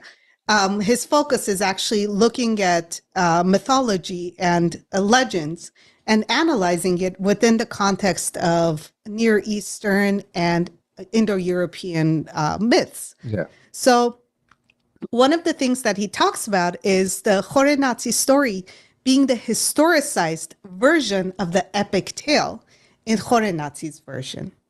Really? Because what Horenazi does, it's still an epic form, but he creates this historical version of it. Horenazi connects Haik to Noah. Haik becomes Noah's descendant, and he does a lineage. And it's interesting when you see that, you see the importance of lineages within the Armenian society during that period, because Horenazi does a lot of lineage traces when he talks about various people. Okay. So he traces Haik's descent to Noah. And it's important because this is within the biblical tradition, first of all. Also, who else traces their lineage to Noah? Jews, right? Who call themselves the chosen people. Yes. And so Horenazi creates this notion of another chosen people of the Armenians through their lineage. He traces a second lineage of the Bagratunis to the Davidic line, to the Jewish Davidic line. Yeah, I've heard about this before. So he creates this two-pronged idea of a royal, chosen, biblical population. Yeah. And that's important, again, because it becomes because he places it within a historical context. He didn't write the book of the myths or epics of Armenians, the history of Armenians. That was his book. So he creates an origin, and every nation needs an origin. He creates this origin with Haik. And he reflects this biblical notion through the stories that he changes. This is reflected in Agathangelos' telling of Tertat's conversion as well. Tertat's conversion is, again, it's very similar to a lot of biblical stories. And a big part of this, it's not that it was done on purpose, They didn't sit down. It wasn't some conspiracy. We have to get that idea out of our minds too. Yeah.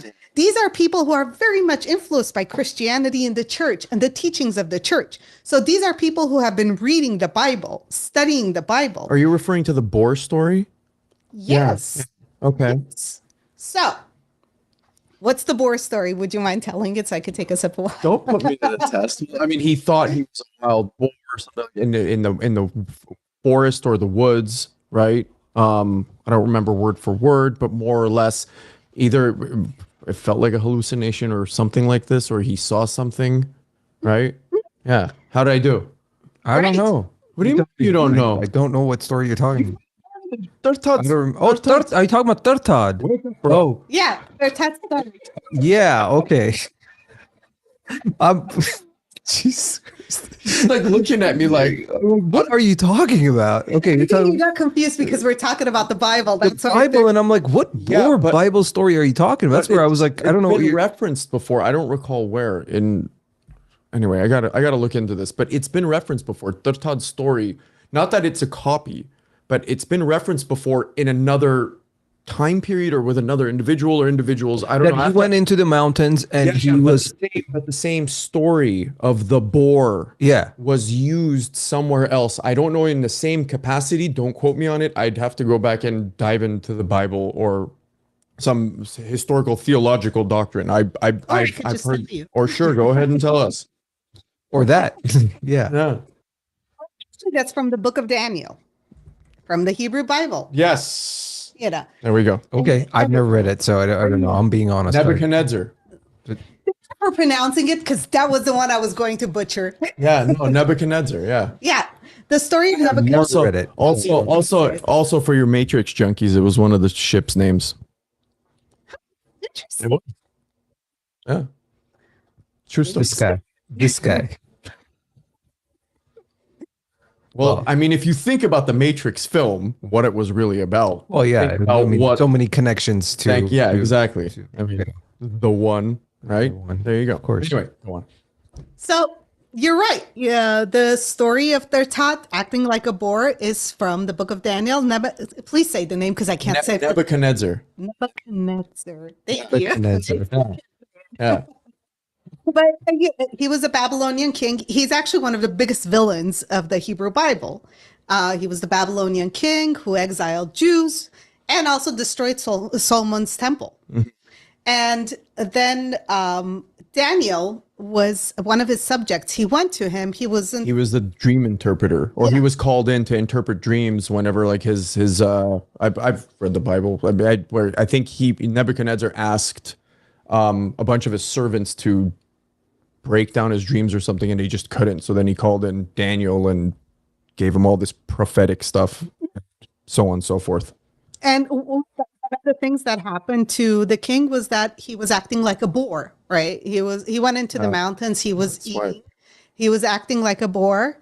And Daniel had prophesied that the only time he would be, the only time he would overcome his illness was that when he saw the glory of God in, within those, not exactly in those terms, but, So what you're saying is the story that with Tertat turning into a boar, which we've covered, Yeah. that has to do with that story from it from the might biblical. I mean, it's very possible because it sounds the same. I mean, well, it's almost this- recycled. Steve, I don't want to use the terms recycled. Again, these are people who are very much I'll use it. influenced. Influence. I think the word is influence. Yeah, The best. Influence. Okay. The reason why it's Okay. Influence. yeah, I don't like using the term recycled because it kind of takes away the context of the way that these people were approaching the writing of these stories. Yeah. You know, they were heavily influenced by the Bible. And so they told the story of Tertat in those terms because, again, they also tried to make it relatable to the newly converted Christians. Of course. You know, Yeah. Point. you relate them to the stories of the Bible, and so they can understand, yes, this was a miracle that occurred, very similar. And again, that's also connected to this notion of the chosen people. You know, you have similar trajectories in your history as the Jews, the similar events that occurred among the Jews. You know, this notion of the chosen people remains in the stories that are told and retold Of course. by the 5th and 6th century historians of Armenia. Now, in regards to Goryun, Goryun told the story of Mashtots, of how Mesrop Mashtots invented the Armenian alphabet. Yeah. And the way that he talks about that is very similar to the revelation of the Ten Commandments to Moses. It became this supernatural revelation by God to Mashtots. And so all of these stories are told in biblical terms. And again, this creates this idea of a people of the book, Yeah. you know, a history of the people of the book based on the stories of the book. And so this creates this nation of Christians, deeply religious Christians. So, Interesting. Yeah. but Way to relate and really dig into trying to get people to. Into the mic. That's why I moved forward. Into the mic, Mike. I've been good lately. It's okay. She said but, so there's a but. it's not limited to the Bible, you know? So there are these myth archetypes that occur in the myth of most people, you know, the flood being one of them. Most cultures have some story of a flood, you know, and I mean, one of the reasons for this is because most cultures have dealt with rising waters that threaten their livelihood. Especially after the Ice Age, right? Exactly. Yeah. So this is post-glacial period stories, oral stories that probably occurred that are told in various terms. Yeah. There's the flood, and then you have twins, typically. You have the orphan. Orphan is a major archetype. Now, in our stories, who are the two orphans that we see? Saint Gregory. And Who's the other one? they're Tut, Tortat. Yeah. you know? Forgot about that. Yeah, he was an orphan. Yeah. Yeah. And these are myth archetypes. And this is very important because these stories recur in various legends. So that tells you the other way that this history is told in the form of a legend.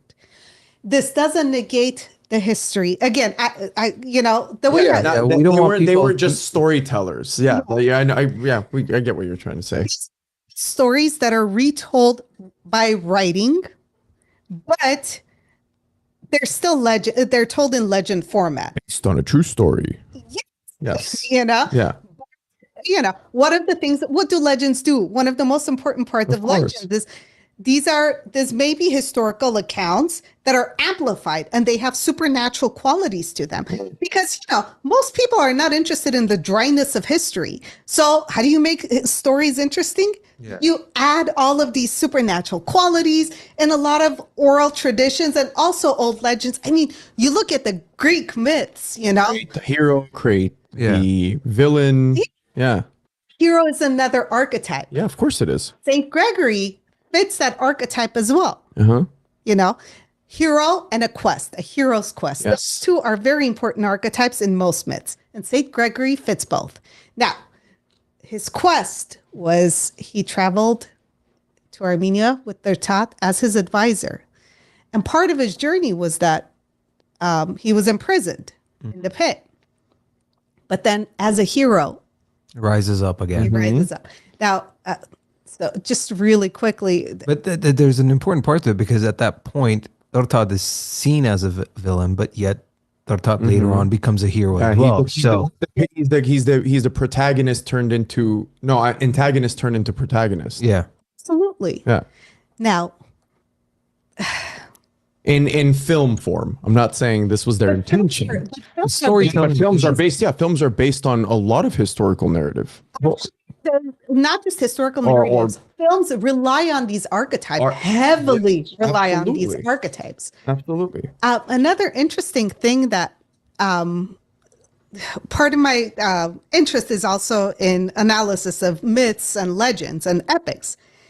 And one of the things that you see is this notion of resurrection, you know?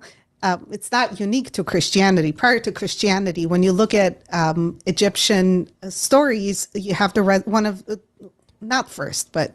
stories that predate Christianity is the resurrection of Osiris. Yes. Although it was done in slightly different ways. Different ways, yes. Yes, it was. I'm guessing you're familiar with it. Yes, I am. But,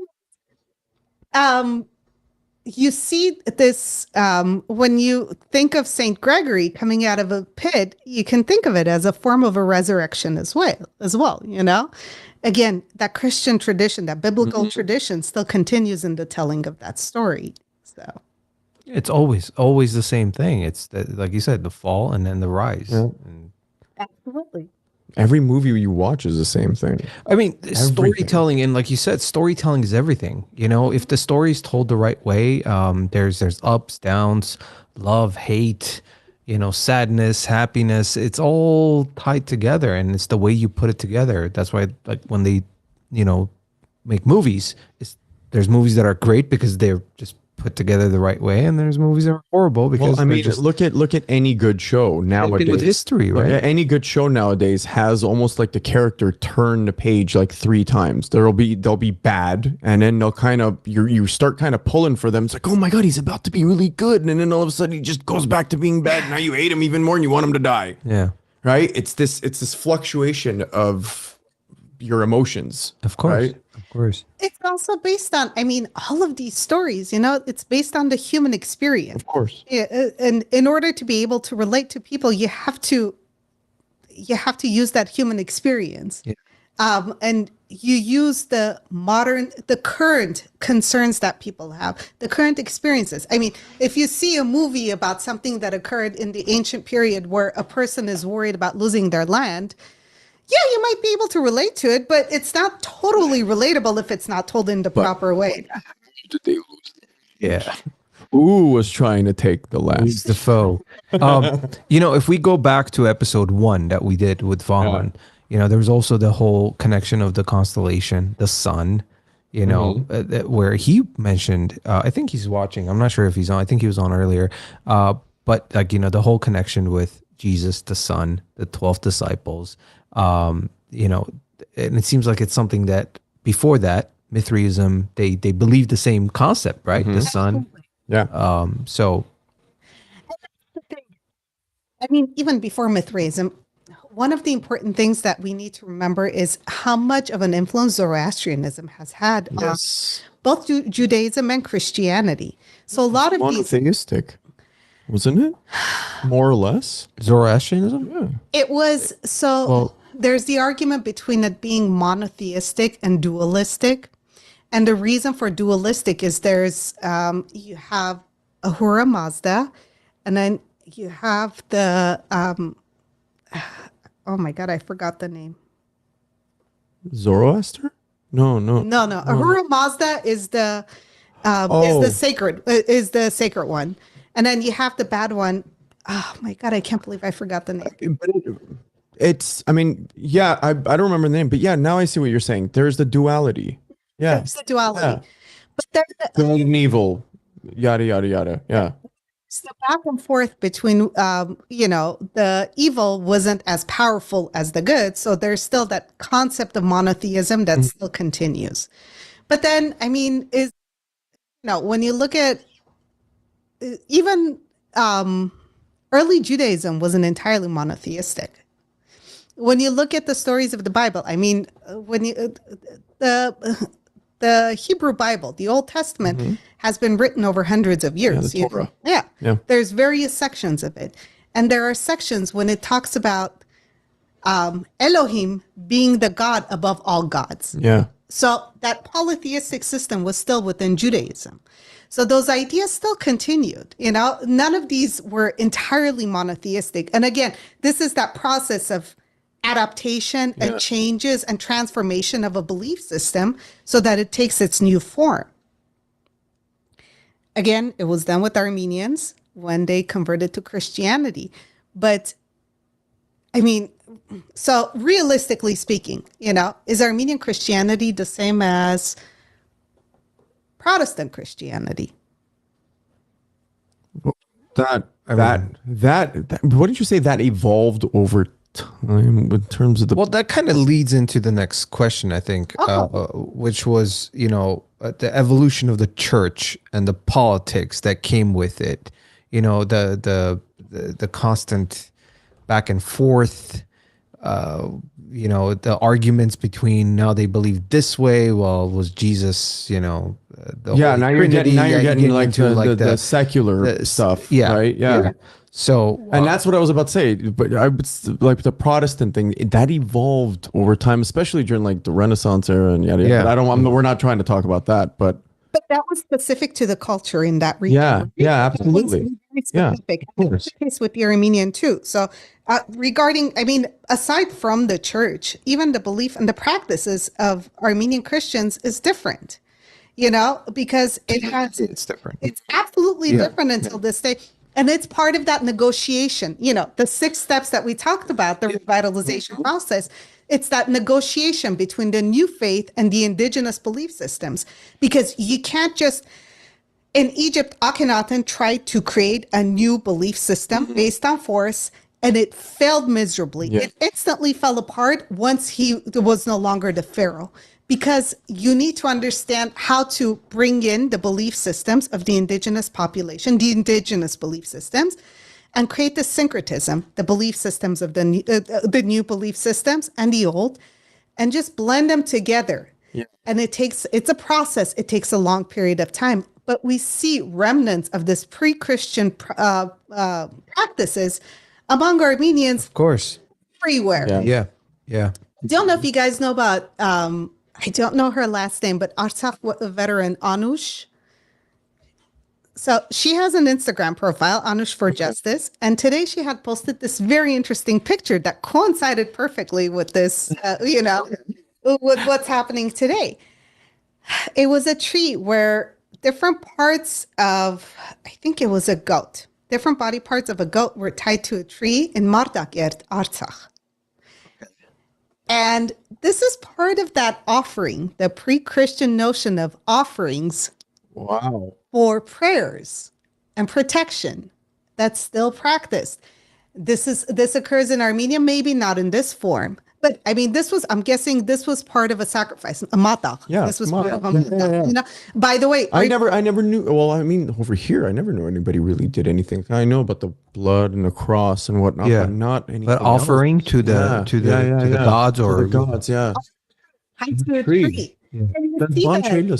You see forms of that, although it's not animal parts, it's not the sacrifice, but it's a ribbon. I saw this in Armenia. I saw this in Greece, actually, near monasteries a lot too. On trees near religious places, you'll see ribbons tied on the tree. And this is part of that, the binding of a spell in magical terms, in pre-Christian tradition. But it's the binding of a prayer. You have a prayer, you tie it to the tree near a religious site, so your prayers are answered. What's the day when they tie on your hand? Sorry, I forget. When you go to church, they tie. Oh, they the do white, a little tie and the white It's the string. Easter. Votna Levan.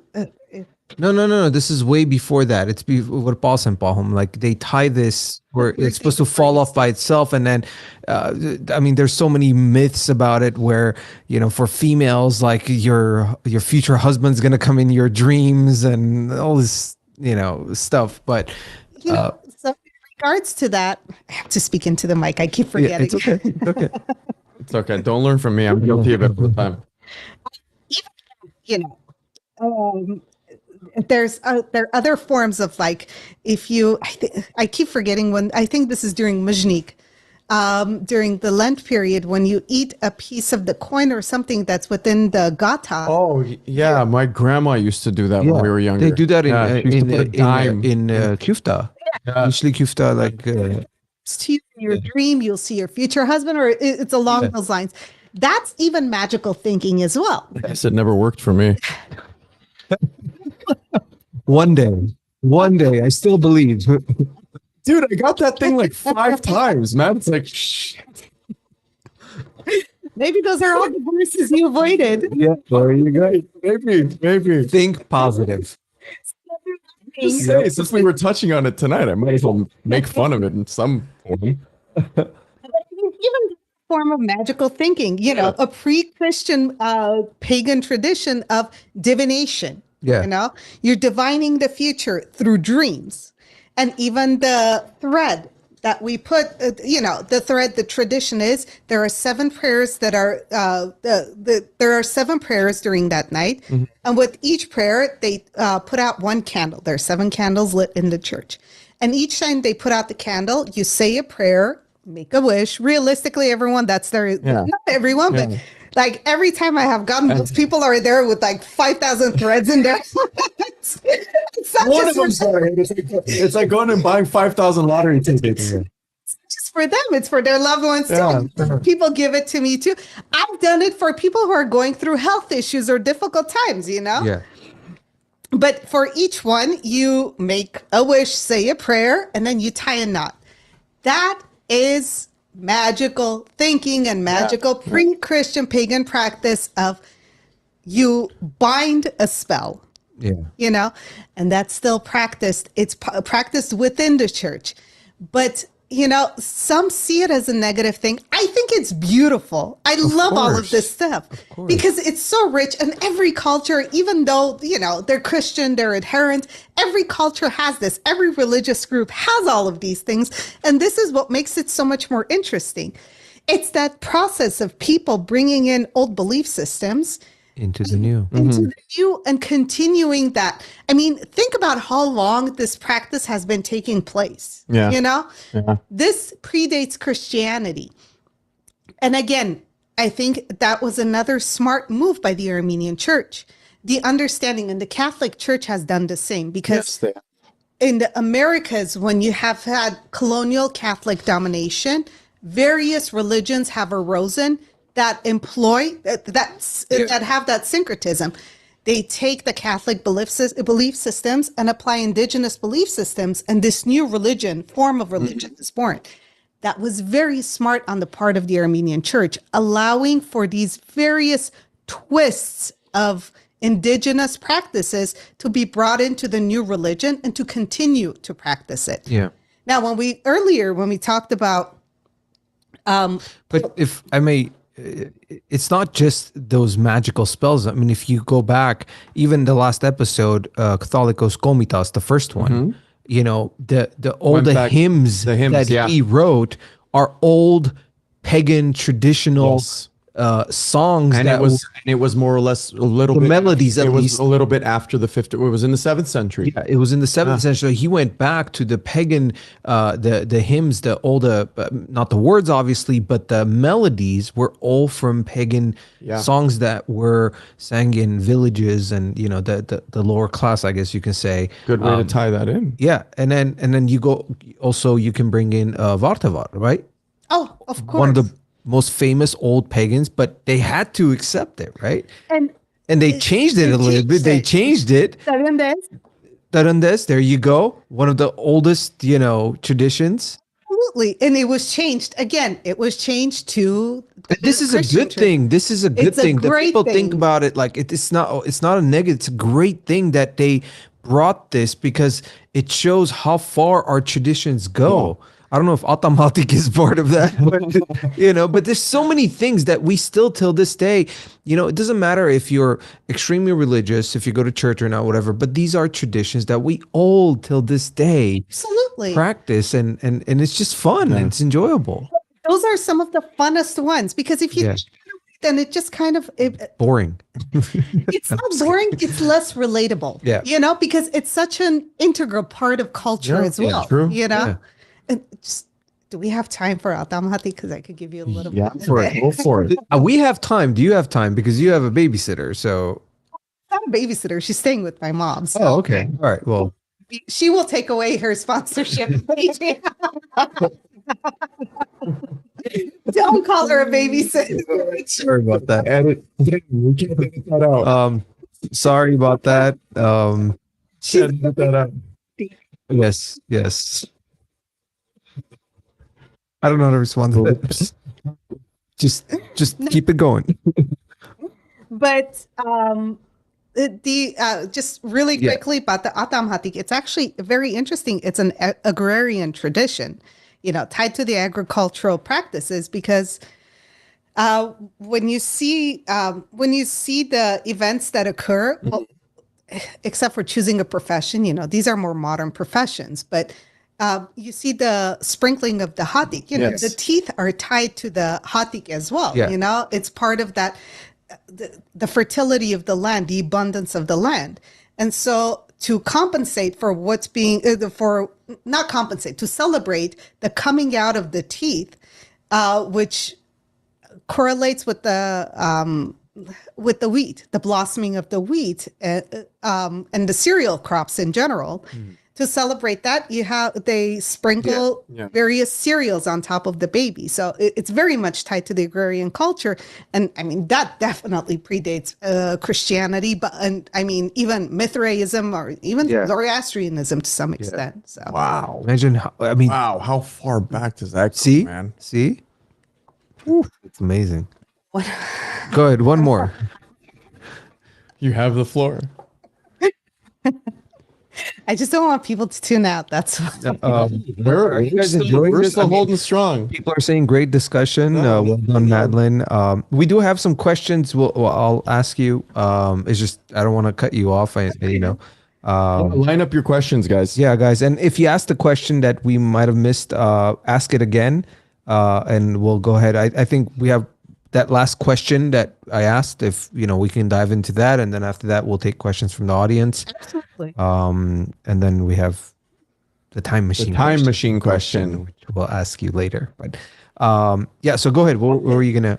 No, but in regards to antiquity, just like a really very quick side note, this was a while ago. I don't remember exactly who it was, but on Garmij Balur, they had done excavations there. Yes. And in the pots, they had found remnants of cereal crops that when they examined it, it was actually remnants of harissa. So think about the old age of harissa. Harissa. We might have talked about this. I forgot what episode it was. But we didn't mention Not harissa. We didn't mention. but there were remnants of food or something that Might they have been found. episode 2. I'm not sure. But I'd have to scroll back. but we didn't mention harissa. But No, you not mentioned- harissa specifically, but there that was is- wow. So, so a lot of these traditions, I mean, they go way, way back. And I think it was when we talked about Metzamor. Could be. I think so, yeah. likely. Yeah, I think it was when we Very talked about likely. Metzamor. I forgot what episode it was. I'll go back and look at it, but that's interesting. This was an excavation at an Iron Age site. Yeah. So Okay. We got to go back and listen to our own episodes. Sometimes. to lose track of its history, there's Too much. that It's too much. That's why it completely slipped my mind about Tartad being an orphan. Yeah. Gone. Yeah. Just Yeah. so much information, man. It's unfortunate, but that's just life. We're all busy. You just miss things, and that's okay. That's why it's on record, so you can go Yeah, back it and is. listen to it. So back to my question: if can you talk about like the whole, back and forth between different churches, East, West, the beliefs, what is true? Or, I mean, there was a lot of, I think. You were mentioning there's like Confused. secularism. I don't know. Yeah. And one was saying this. Well, Yep. no, was Jesus the whole body itself, or is he spiritual? Was he God? So if you can shed some light on that.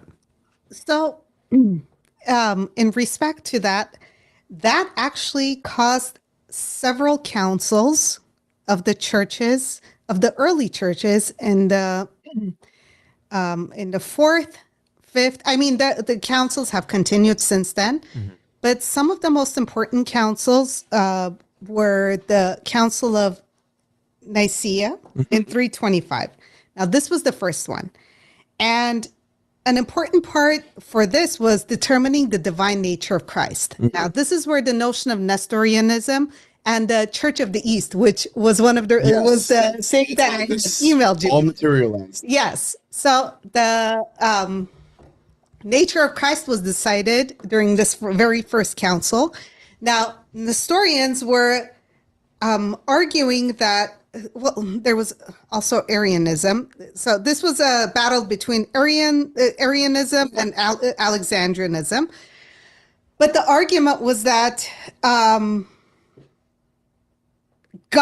Christ, so Alexandrians argued that Christ was from God and didn't have a beginning. Arianism argued that he was created out of nothing and had a beginning. Yes. Now, the importance of this was that Arianism was rejected. And Armenia accepted the decision of the council. Now, Arianism was rejected by all the churches. This is especially the Romans, those affiliated with Rome. So Armenia's acceptance of this council means that it's sided with Rome. So we're seeing the importance of political maneuvers, by the church. And we're seeing the important political role of the church, both within Armenia and also Rome. At this point, the church has become an important part of the political body of Rome. And we can't forget that, Now, another important one is the Council of Ephesus. Again, this is where Nestorianism comes in. Now, according to Nestorian beliefs, there was a distinction between Christ's human and divine nature. And as a result of that, Mary was Christokos, which is Christ bearer, and not Theotokos, God bearer. As a result of this, there was another schism in the church. Now, Arianism was rejected, so that's one schism. And then at the Council of Ephesus, you have another schism, rejection of Nestorianism. How long after was this after Nicaea? About a century, a little bit over a century. Okay. So that would more or less mean, and I'm just making an assumption, that there was some, obviously, a century's worth of debate or build up to something that must have sparked from somewhere. I'm not expecting you to answer that, but it has to. Well, I mean, someone came along, 80 years later and had a different theory, or something like it's this. natural. Anyway, Also political maneuvers. influencers. Also political maneuvers. Yeah. That's very important because with the rejection of Nestorians, the Nestorians are exiled from Rome, from Byzantium. And so Sasanians become much more receptive of Christians at this point and accept Nestorians. Now, this wasn't because they decided to accept Christianity. They're trying to increase their influence, and the more people you have under your wing, Easier it's going to get. Interesting. And around this time is when Sasanians placed a Nestorian bishop at the head of the Armenian church. And they're trying to force Armenians to side with the Nestorians. This is where my tinfoil hat comes on. Sorry. Anyway, go on. That just got fun. So they're trying to, but again, it's about influence. Yeah. Gaining influence over this region. This is an important, Armenia was an important region between the Sasanians. You guys have talked about this. Still talking about it. It's not even done. We're in the 7th century. So it will not end. Yeah. So this is an important region for that. And so they're trying to gain influence. And despite that, I think they had placed the Nestorian bishop at the head of the Armenian church a couple of years. I think it was 428, something along those lines. But in 431, in response to that, Armenia accepts the decision of the Council of Ephesus, which means that it rejects the Nestorians. And this is its break with Sasanians as well. So again, you're seeing these very important political maneuvers by the church. Now,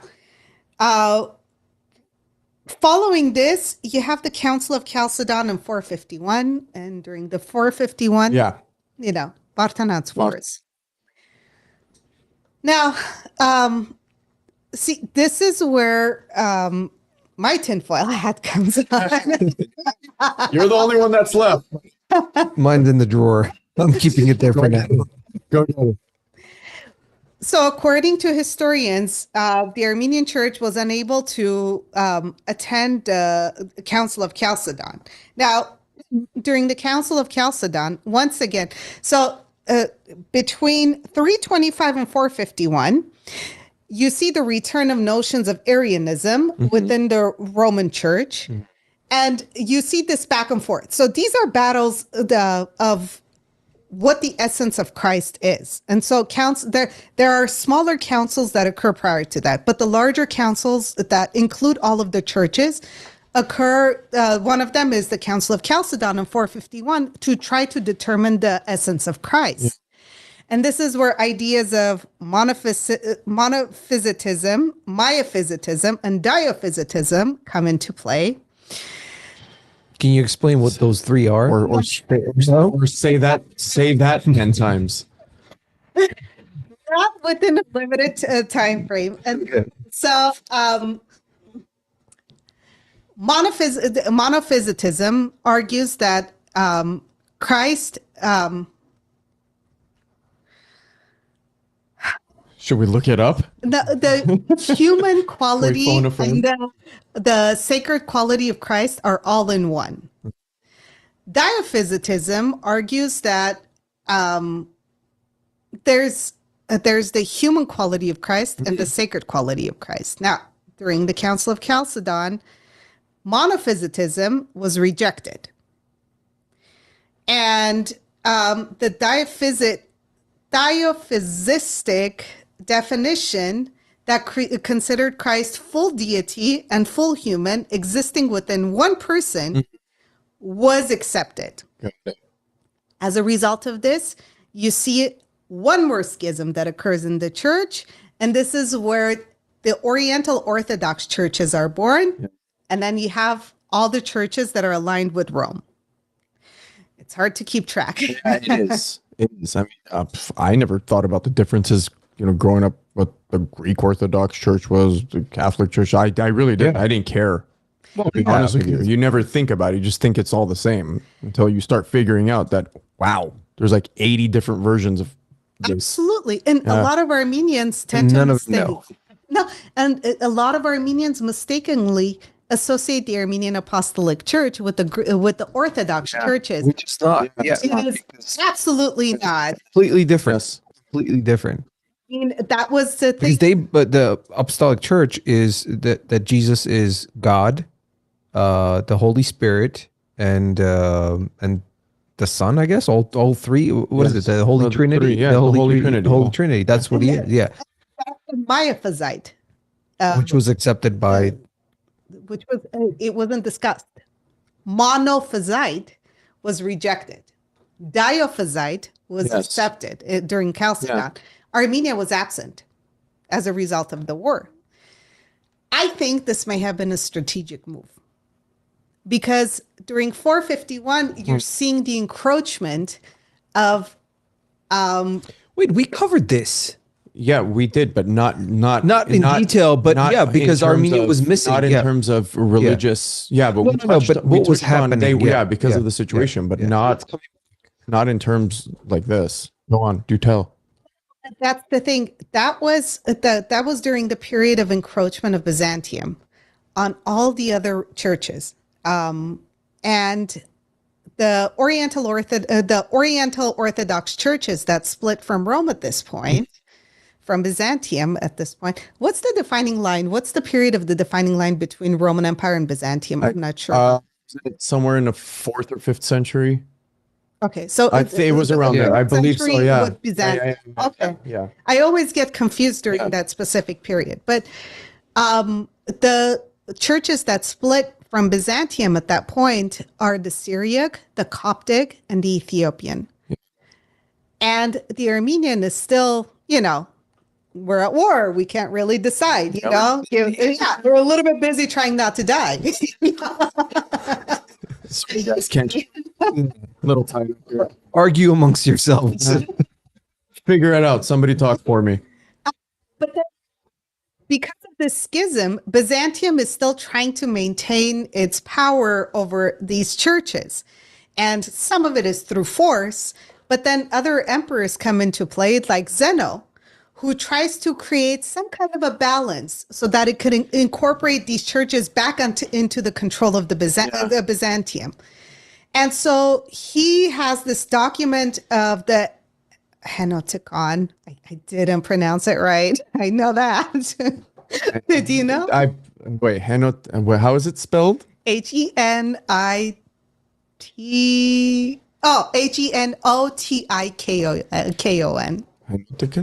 Henoticon? Henoticon? Henoticon. I mean, depending on what type of accent you say it with, I would probably say Henoticon. Okay. I don't know. Let's just go with that. Sure. I suck at that, so I'm not even going to comment. Just because I was good at saying Nebuchadnezzar. Anyway, what was the other one? The last show? The one where, oh my God, where Jesus's painting was divine. It wasn't man-made. What was how did you pronounce it? God. I pronounced it right, and I forgot it. So no, I'm not going back there. That was, I know what you're talking about. I don't remember it. Yeah. Probably because I'm, selective memory. Okay, sorry. Yeah, go on. So, yeah, you pronounced it, and we'll go Henoticon. Yeah, okay. So, Zeno's Henoticon was very strategic. So, what it did was it emphasized the human nature of Christ, but omitted the Diophysite creed that was accepted during the Council of Chalcedon. Huh. And this was a way of attracting back the churches that had split with Byzantium. But it also rejected the Nestorian doctrine because these churches were still opposed to the Nestorian doctrine. Yeah. And again, I just want to emphasize these are very political moves. Absolutely. Now, where does Armenia come into play? Well, during the first Council of Davin, in 506. In 506, during the first Council of Davin, the Armenian Church accepts the Miaphysite notion of Christ, but also accepts Zeno's Henoticon. So it's saying we're our own, we're autonomous, but we're still aligned with you. Yes. Again, this is an important period in the region. All of these churches that split with Rome are trying to create an autonomous nation themselves. And that's what the Armenian Church was taking part in as well. Yeah. Now, again, this illustrates the alignment with either Rome or Sasanians at various periods. But then you see the discontent with Byzantium, Armenian discontent with Byzantium during the second Council of Davin, where, I'm sorry, not during during the second Council of Davin. During this period, they officially rejected the Council of Chalcedon, which means which was how far back? 451. Oh, okay, so that was about 50 years. Yeah, about 50 years. 50, 60 years. Yeah. Okay. Think about what was happening right around that time. Well, yeah. I mean, Valhanans. No. This is the second council in the. The second council. This was when Justinian was destroying Armenian nobles and dynasties. Yeah. And the second council of Davin wasn't just attended by the bishops and by the main church members, but the nobles as well. So this rejection was a rejection of Byzantium, and it was a stand against Byzantium through the ecumenical council. It just shows how more powerful the church was than the emperors and the Naharars or the kings, the queens, whatever you want to call them. We're not politics of it. We're not going to be talking about that, but throughout mainstream history, we all know who had the final say for how long? Over 1,000 years, the Catholic Church. Yeah. The papacy. Yeah. Right? Yeah. Kings and queens couldn't get a divorce unless he approved of it. He approved it, yeah. Yeah. So, but even from the Armenian side, it was smart moves.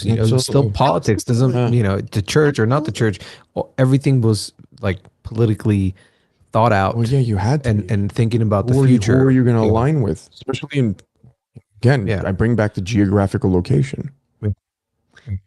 And it's interesting. I think the two councils of Divine are very interesting to see, where you have the Armenian church saying, we're autonomous, but we'll agree with you, Byzantium. But then after Justinian's moves, changing of the law and the inheritance rules, and dispossessing Armenians of the region into the Balkans, they decide to take a stand. And it's interesting that it's through the rejection of the Council of Chalcedon. And that was the final cut from the Byzantium. So, moving forward, when Armenians want to talk about, what's the Armenian religion, don't say Greek Orthodox, because we cut that off at in the 6th century. I hear that a lot from people. No, that a lot. Edgar made a comment. I don't know if you agree with it. He said that Armenian church missing the gathering cost Armenia big time. Do you agree with that statement? And I just would want to know, Edgar, what do you mean by that? Like how did they cost them big time? In what sense? That's what I'm wondering too. Because as I said, my tinfoil hat came on, where it was a strategic move because it helped them create an autonomous identity. And that's what a lot of these churches that rejected the Council of Chalcedon were doing. But it was also a time where they were fighting with the Sassanids. Yeah. So a rejection of Rome would have been a very stupid move. Absolutely. And so refraining from that council and remaining in this liminal state, in this in-between state, gave it time to try to collect itself and try to gain some kind of power so that it would have the ability to become autonomous and reject Rome. But not entirely, but still align with Rome until it was threatened by Byzantium. Edgar had another question earlier, which I can't find it, but it was along the lines, I think he was asking, where do you see Armenia going forward with as far as, belief, religion, everything that's happening? Since there's so many changes that cycles that happen. Edgar, I'm sorry if that was the question, but I don't know. I think I saw something like that. Somebody asking. And that's very interesting. And that was part of what I was talking about when I said I've been observing. Because we've talked about so much about, at the end of the day, this is about Armenian identity. And we're kind of come to that point now of what our identity is. And where do you see it going with all the turmoil that's happening right now? So the silver lining of turmoil is that it solidifies identity. Look at what's happened after the Artsakh War. It solidified our identity both in the diaspora, and the diaspora in Armenia, where the people of Armenia were able to come together in ways that they didn't in the past. Yeah. Yes, there are problems. Yes, there are issues. But despite that, it solidified an identity, an Armenian identity. Yeah. In the diaspora, I have seen people with one of the reasons why I like Facebook is because of the different groups and the different people that you see on those groups, different things that you can observe on those groups. And so I've joined a number of different Armenian groups, one of them being Armenian genealogy. The other one is descendants of the genocide. And what's interesting is people who have very small traces of Armenian identity are interested in confirming their Armenian identity. Yes. Those who were half Armenian and felt rejected feel more welcome. Absolutely. And they're finding a place within the Armenian community. We can attest to this because we've had listeners who are half Armenian, quarter Armenian. They had no idea. They did a DNA test and they found out they have even a 5% Armenian in them, and they're listening to the show. So hello to all of you out there, our fans, and they've written to us about this, and it's so like amazing to feel that these people who felt like they didn't belong now, like that fire inside them, that Armenian blood started boiling. Absolutely, because it's an essential feature of their identity. Yeah. No matter how small it is, it depends also on what influences that you've had and how you relate to that identity. Yes. No matter how small it is, it can have a major impact on you. And so again, going back to the 4th century, this Christian identity based, the Christian Armenian identity was the result of turmoil. You know, it solidified that identity. It took a few centuries, but it solidified that identity. Yeah. We have come to a point where that there's a need for solidifying that identity, and I'm seeing it occur. In Armenia, or are you talking about in general worldwide? Among Armenians specifically. I can't talk about other groups because I haven't really looked at that very carefully. But do you see religious change? Do you see a spiritual change happening, like a different among Armenians, different way of thinking, different belief? In what direction do you see that, if you can answer that? So the other group that I belong to on Facebook is Armenian pagans. Okay. This is a movement that's been occurring for some time. Yeah. Yeah. In Armenia. But what I've noticed is that it has intensified. Now, it has especially intensified among the intellectuals. I have some contacts with various intellectuals in Armenia. Yeah. And I've seen it intensifying among these people as well. And when you see the reverting to old forms of religious tradition, some of the first people who will come to that are intellectuals. Mm-hmm. So I'm seeing that tide, the intensification of that tide among the people in Armenia to more pagan belief systems. People are basing it off of full-on pagan belief. You will never have that full-on pagan belief. I can't see that happening. I mean, well, look, that old religion will never come back again. Yeah. Some facets of that old religion will come back, but it will be syncretized with some Christianity. Yeah, of course. It will also be adapted to fit the modern needs. Now, when you go back to the pagan tradition, let's be to some extent, I mean, not just the Armenian pagan traditions, but even people who go back to the Roman or Greek pagan tradition, any of them, it's a little bit too romanticized, especially when it comes to issues of the place of women. You know, a lot of women turn to these religions because of the notion of goddess worship. Goddess worship was there, absolutely, among Armenians, among Greeks, among Romans. Greeks, all of them. But it was situated within, among Egyptians, it was situated within very patriarchal systems. And the worship of that goddess was based on the patriarchal rules and the patrilineal rules of those societies. And so the position of women was very low, you know, if we're judging it from modern standards. Yeah. So bringing those traditions back is not going to happen. They're going to be adapted to the current needs of the people, of the position of women in society, of the position of men, of the needs of the people of modern society. So it's not going to be the absolute old version of paganism, but it will be some form of that, but it will take a very long time for this to occur. But I have heard of a lot of people go to, I keep forgetting the names. This is interesting. I never even considered this. The site in Karahunch? Karahunch, thank you. Yeah, I mean, there are a lot of different rituals that take place in Karahunch. I mean, Garni is the common place. I've seen videos of pagans, Armenian pagans, who are actually, they celebrate the traditions, and they go there, they dress with the old pagan clothing, I guess. I don't know what they're called, but they do rituals. So Abiding in Truth is asking, what is your opinion, as in your opinion, is this why Armenians have their own Jerusalem quarter autonomy? I think it maybe has to do with the schisms. I think. To be honest with you, I don't know the entire story behind the Jerusalem quarter, so I can't really respond to that. Too. I've always wondered the same thing. I'd never looked into it. You need to start making a list of the things. I'll remember. Don't worry about it. I'll remember these things. You say we look into it, and I say we will. But lately, my mind's all over the place. Good note. Anytime that comes to mind, open a tab, but then you'll have like 500 tabs open. You don't want to see my tabs.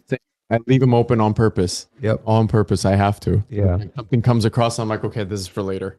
I'm able to update my laptop because of that. Yeah.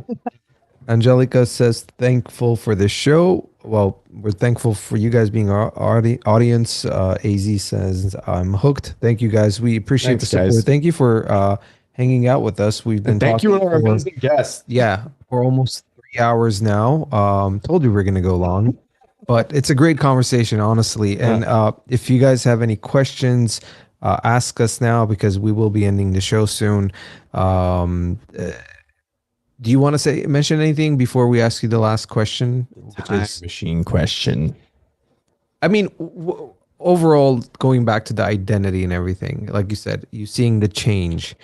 Do you see it as being a positive change? I guess. I mean, because don't forget, like when you're talking about when we went from paganism to Christianity, obviously Christianity was smart about it, kept some of the traditions to, kind of like, hey, you can have some of this as well. Now, if you're saying that you see this change happening almost backwards, not fully, obviously there's going to be resistance. There's going to be major division, and it's going to take a long time for it to be accepted, both sides, to have peace. I mean, you see what's happening right now. You have Nachkins and this and all the protests that are happening. There's a big division. Do you think this would bring even worse division between Armenians, especially in Armenia? I don't think it's going to be a full-on religious shift to the extent that Christianity was, at least not within our lifetime. This is going to take a couple of centuries. Yeah. And it's going to be a very slow process. So I don't know if it's going to cause divisions. Okay. So I know it's too early to tell. That's why it's hard for me to fully answer that question. This is seeing it already sprout, basically. It's been in process for a long time. It's really? Been a long time. I mean, like at least a decade. Okay. But then when you look at the larger picture, we just discussed for 3 hours, just 1.5 century, this could take place over a century. So it's hard to tell. The change is inevitable. The religious change is going to be inevitable. But I agree with you as far as intellectuals. There's a lot of videos I watch on YouTube, especially Armenian intellectuals, historians. I wish they spoke English. We would love to have them on the show. But a lot of them talking about this, the before Christianity and the beliefs. And again, they're not knocking on Christianity, but what they're saying is that there was this powerful force before that kind of, Christianity brought more of the love, turned the cheek. And this, I think it calmed that Armenian fire, that everybody was kind of knew what Armenians were, So, and then my point is that I've listened to so many lectures of intellectuals kind of, like you said, going towards paganism. You know what's interesting about that? And this happens in most post-colonial states. And if we're looking realistically at the history of Armenia within the Soviet Union, we have to look at it as a colonialist, as a colonial subject. So in most post-colonial states, when colonialism collapses and the larger system collapses, people then turn to the glorious past. Turmoil, you turn to the glorious past. Yeah. Not only what worked before, but highly romanticized versions of the past. And again, we saw this with Diocletian, we saw this with the sonnets. Yeah. So this is part of that as well. There's a turn to the past of a glorious past where we thrived. And so maybe we should be bringing that back. And this new religion that we adopted was part of the process of enslaving us. Yeah. So it's, I don't know if I agree or disagree with the notion. Yeah, I've heard that too. And it's very difficult to, end of the day, I don't care what anybody says, we're Christianity is embedded in us and we all believe in it in one way or another. or some people practice it, some don't, but we still have that thing in us, right? At least that's how I feel. And it's hard to completely reject it. I don't know. For me, again, I'm not religious, but I don't know what I am, to be honest with you. I've mentioned that openly. I have questions, and You're an agnostic, I guess. yeah, and but look, you know, and not to get my own thing, but I believe, but I don't know what. I'm a believer, but I still have a lot of questions in terms of historical facts about. You know what it is Bible. with me, and not that I'm saying it didn't happen. These are my questions. No. So this is the thing. I always and I have arguments, not arguments, but discussions with people in close family who are, you know, they go to church, they practice and everything. And for me, it's always been like, you know, when they talk about these stories and stuff, I question them. I always look at things from the logical side. If you're going to tell me this happened, well, why did it happen? How did it happen? And this and that. And I feel like sometimes the answers, even from the priests, it's just like, well, because God wanted it that way. Well, I mean, that's my biggest issue as well. Yeah.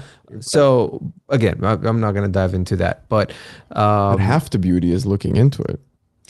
That's the best part. I swear, it really is. That's the beauty of it. It's like looking into it, researching it just for yourself, just because you're not expecting some ordained individual to answer this question for you, and that's it. This is the way it is. Well, you've dodged 5 divorces. When you finally get married and have 3 kids, I'll talk to you about time and research. I don't know, dude. Thankfully, I didn't have to pay for that because I'd want a refund. I didn't have to enter some sort of paid raffle, grandma, or whatever the case is, right? It's like, you know, you're right in the fact that not even have to. Well, full disclosure, I'm not at all religious. Okay, that's fine. And that's fine. But then I research, you know how they say study what you know best? I studied what I know least, you know, religion. Yes. And it was fascinating. All of it is so interesting. It is. It's very fascinating. To it because, again, I keep talking about this. It's important to remember it's a core part of most cultures and most people. Yeah. If it's a core part of culture, it's going to be a core part of a person. That's the case with Christianity in among Armenians. Yeah. Now, it's a core part of Armenians, whether you believe or not. I'm not religious, but I still perform rituals. Thank you. I love our rituals. I love our traditions. Yeah. And the fact that it's connected to the history and to the identity is the most important aspect of it. Now, I took my daughter to Armenia before she was 1 and baptized her at Gerat. That was seen as a form of religiosity, but for me, it was more of tying her roots to her cultural roots. Yeah. And I didn't do it at one of the new churches, you know, that giant church that was built in Armenia. I did it at one of the oldest churches. Yeah. A church that was during the pre-Christian era that still held value, that was used. It was important. And it was more of that historical cultural connection. And that's, I think, a lot of Armenians, that's what a lot of Armenians do too. I know a lot of non-religious Armenians who still perform these rituals because it ties them to that identity. And they have literally said, listen, I'm Christian because being Armenian means being Christian. Yeah. But again, that shift is happening. So it's interesting to see what would happen. Yeah. Well, I don't, let's see here. I don't see any other questions. But let's see here. Naughtiness says religion and Haydanasidityun has nothing to do with each other. I mean, I would argue the last 3 hours of me showing the evidence. Yeah. And then Mike, Abiding totally agrees with you. Research is fun, guys. Yeah, research. Great. Listen, we research a lot. It's just time. Time is everything. I think when my dream is to, if I get to retire and actually live in Armenia, obviously not a Yerevan. I have this vision of being, like this mountainous area. Do research chess on it. And just researching and reading things. But that's when I'm older. Right now, I don't have You want time. to be an ascetic when you retire. Yeah, yes, that's a good way to put it. But everybody, thank you for joining us. But last question before I end the show. Right. Yeah, so time machine the question. time machine And this is, by the way, Voskin earlier was with us. He's from Canada. He was joining us, but unfortunately, he had to go because it's really late over there. But he started this tradition of the question. New Year's Eve. Yeah. Little backstory. So he decided we were having an interactive podcast with the Wise Nuts guys, and we decided to let them ask us questions and whatnot. And Vosgen, who's from Toronto, asked us if we had a time machine, what age or time period would you go back to in Armenian history? And it's stuck with us ever since. And now we ask every guest. And why? And why? Just a quick clarification on that. Do I have to be embedded within that time period as part of society, or do I get to hover around? Because I really don't want to be part of any of the historical society. No, it's about what, like, what time would you want to go and machine? you want to and like for us, shot. That's what we've talked about before. Is like I wish I could go back and let's say see what Tigran was doing or what Tortad was doing, and all these things. Not go and be part of society. It's just go view it. So I can hover over it. Hover over it. Okay. Be like Sebeos, like go sitting on the mountain and write down. Nobody can see you. You're invisible. So Part of it. No, you're getting too technical here, Madlen. Purposes, I was not going to want to go back any time into the past before the century. Okay, fair enough. I think the past is very romanticized, and I do not want to think of the practical things. Future Armenians who will be creating a time machine, it will have a bathroom, a shower. So Okay. it's like a disappearing RV. Yeah. A nice one. Yeah. I'm a lover of ancient periods. I would want to go back to the period right around the time of the collapse of the Bronze Age, late Bronze Age, and the early Stone Age period. And I would want to see what was happening that created the collapse of the civilization. And how did Armenia manage to carve itself to not just not distinguish itself, but to refrain from that collapse to some extent. Yeah. I mean, I'm sure there were adaptations that were made, and part of that is also technology, new technology. But I would want to see what was occurring during this period. Okay. I think someone else came close to answering that same time period. I forgot who. I'm guessing it was the Bani archaeology. ժամանակ, Արգիշտի ժամանակ. I forgot. Over, մոռացա over. I forgot, but yeah, gotta remember. Again, memory not there. Could it actually be But- Gevorg himself? I don't know. Anyway, Madlen, thank you so much for joining us. This was fun. Yeah, It really was fun. It was a pleasure having you. We've learned a lot, and I think our audience can agree. You can disagree with belief system, whatever. This was not about that. This was about pertinent info. information of how this whole process took place, and you shed light on it from a different point of view, and we truly appreciate that. Before we say goodnight, a couple of mentions. Follow us on Instagram. Again, patreon.com/medhosnor khantrumem mamitas chani. Everybody else, go become a supporter, support the show. If you guys are interested in our sculptures, go to medherosner.com and order yours. This queen right here, Queen Ashken, is shipping.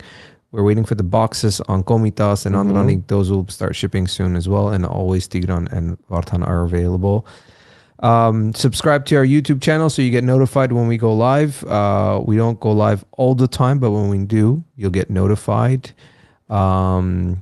Anything you want to mention? Any plugs or Books you're writing? Yeah. Things that you're working on? No? It's just the textbook. No one's interested. But I want to thank you guys for having me. I really enjoyed listening to you guys. So I really appreciate that. Thank you so much. Thank you. That's awesome. Yeah. On you guys Yeah. having me. Yeah. So Thanks for reaching out because that's what made it happen. yeah, and then, Again, reach out. Maybe invite you to the podcast. yeah, we always tell our audience, you guys reach out to us. Yeah. We respond. We're not, and a lot of people do, but we know there's a lot of people who are shy. But ask us questions. If Honestly, it's either me or Vic. yeah, I'm giving you away the secret. and we usually say who's responding. Yeah. And sometimes during the show, you might have had a question you didn't want to, or you were shy to ask, but send us a message. We'll connect. So if you have a question about this show, we can ask Madlen and we'll answer it for you. But again, Madlen, thank you so much. Thank you very much. We appreciate it. We had a lot of fun. Thank you everybody who joined us today. We're how many? I think we're almost at 3 hours. Yeah. So I was right. Yeah, you were close. No one related to me can doubt that I can do this for someone.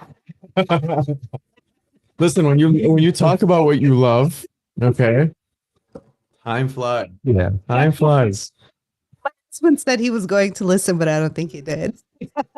Archive. It's archived anytime. But again, thank you everyone for joining us. As we always say, respect each other, love one another, and till the next episode, take care of yourself.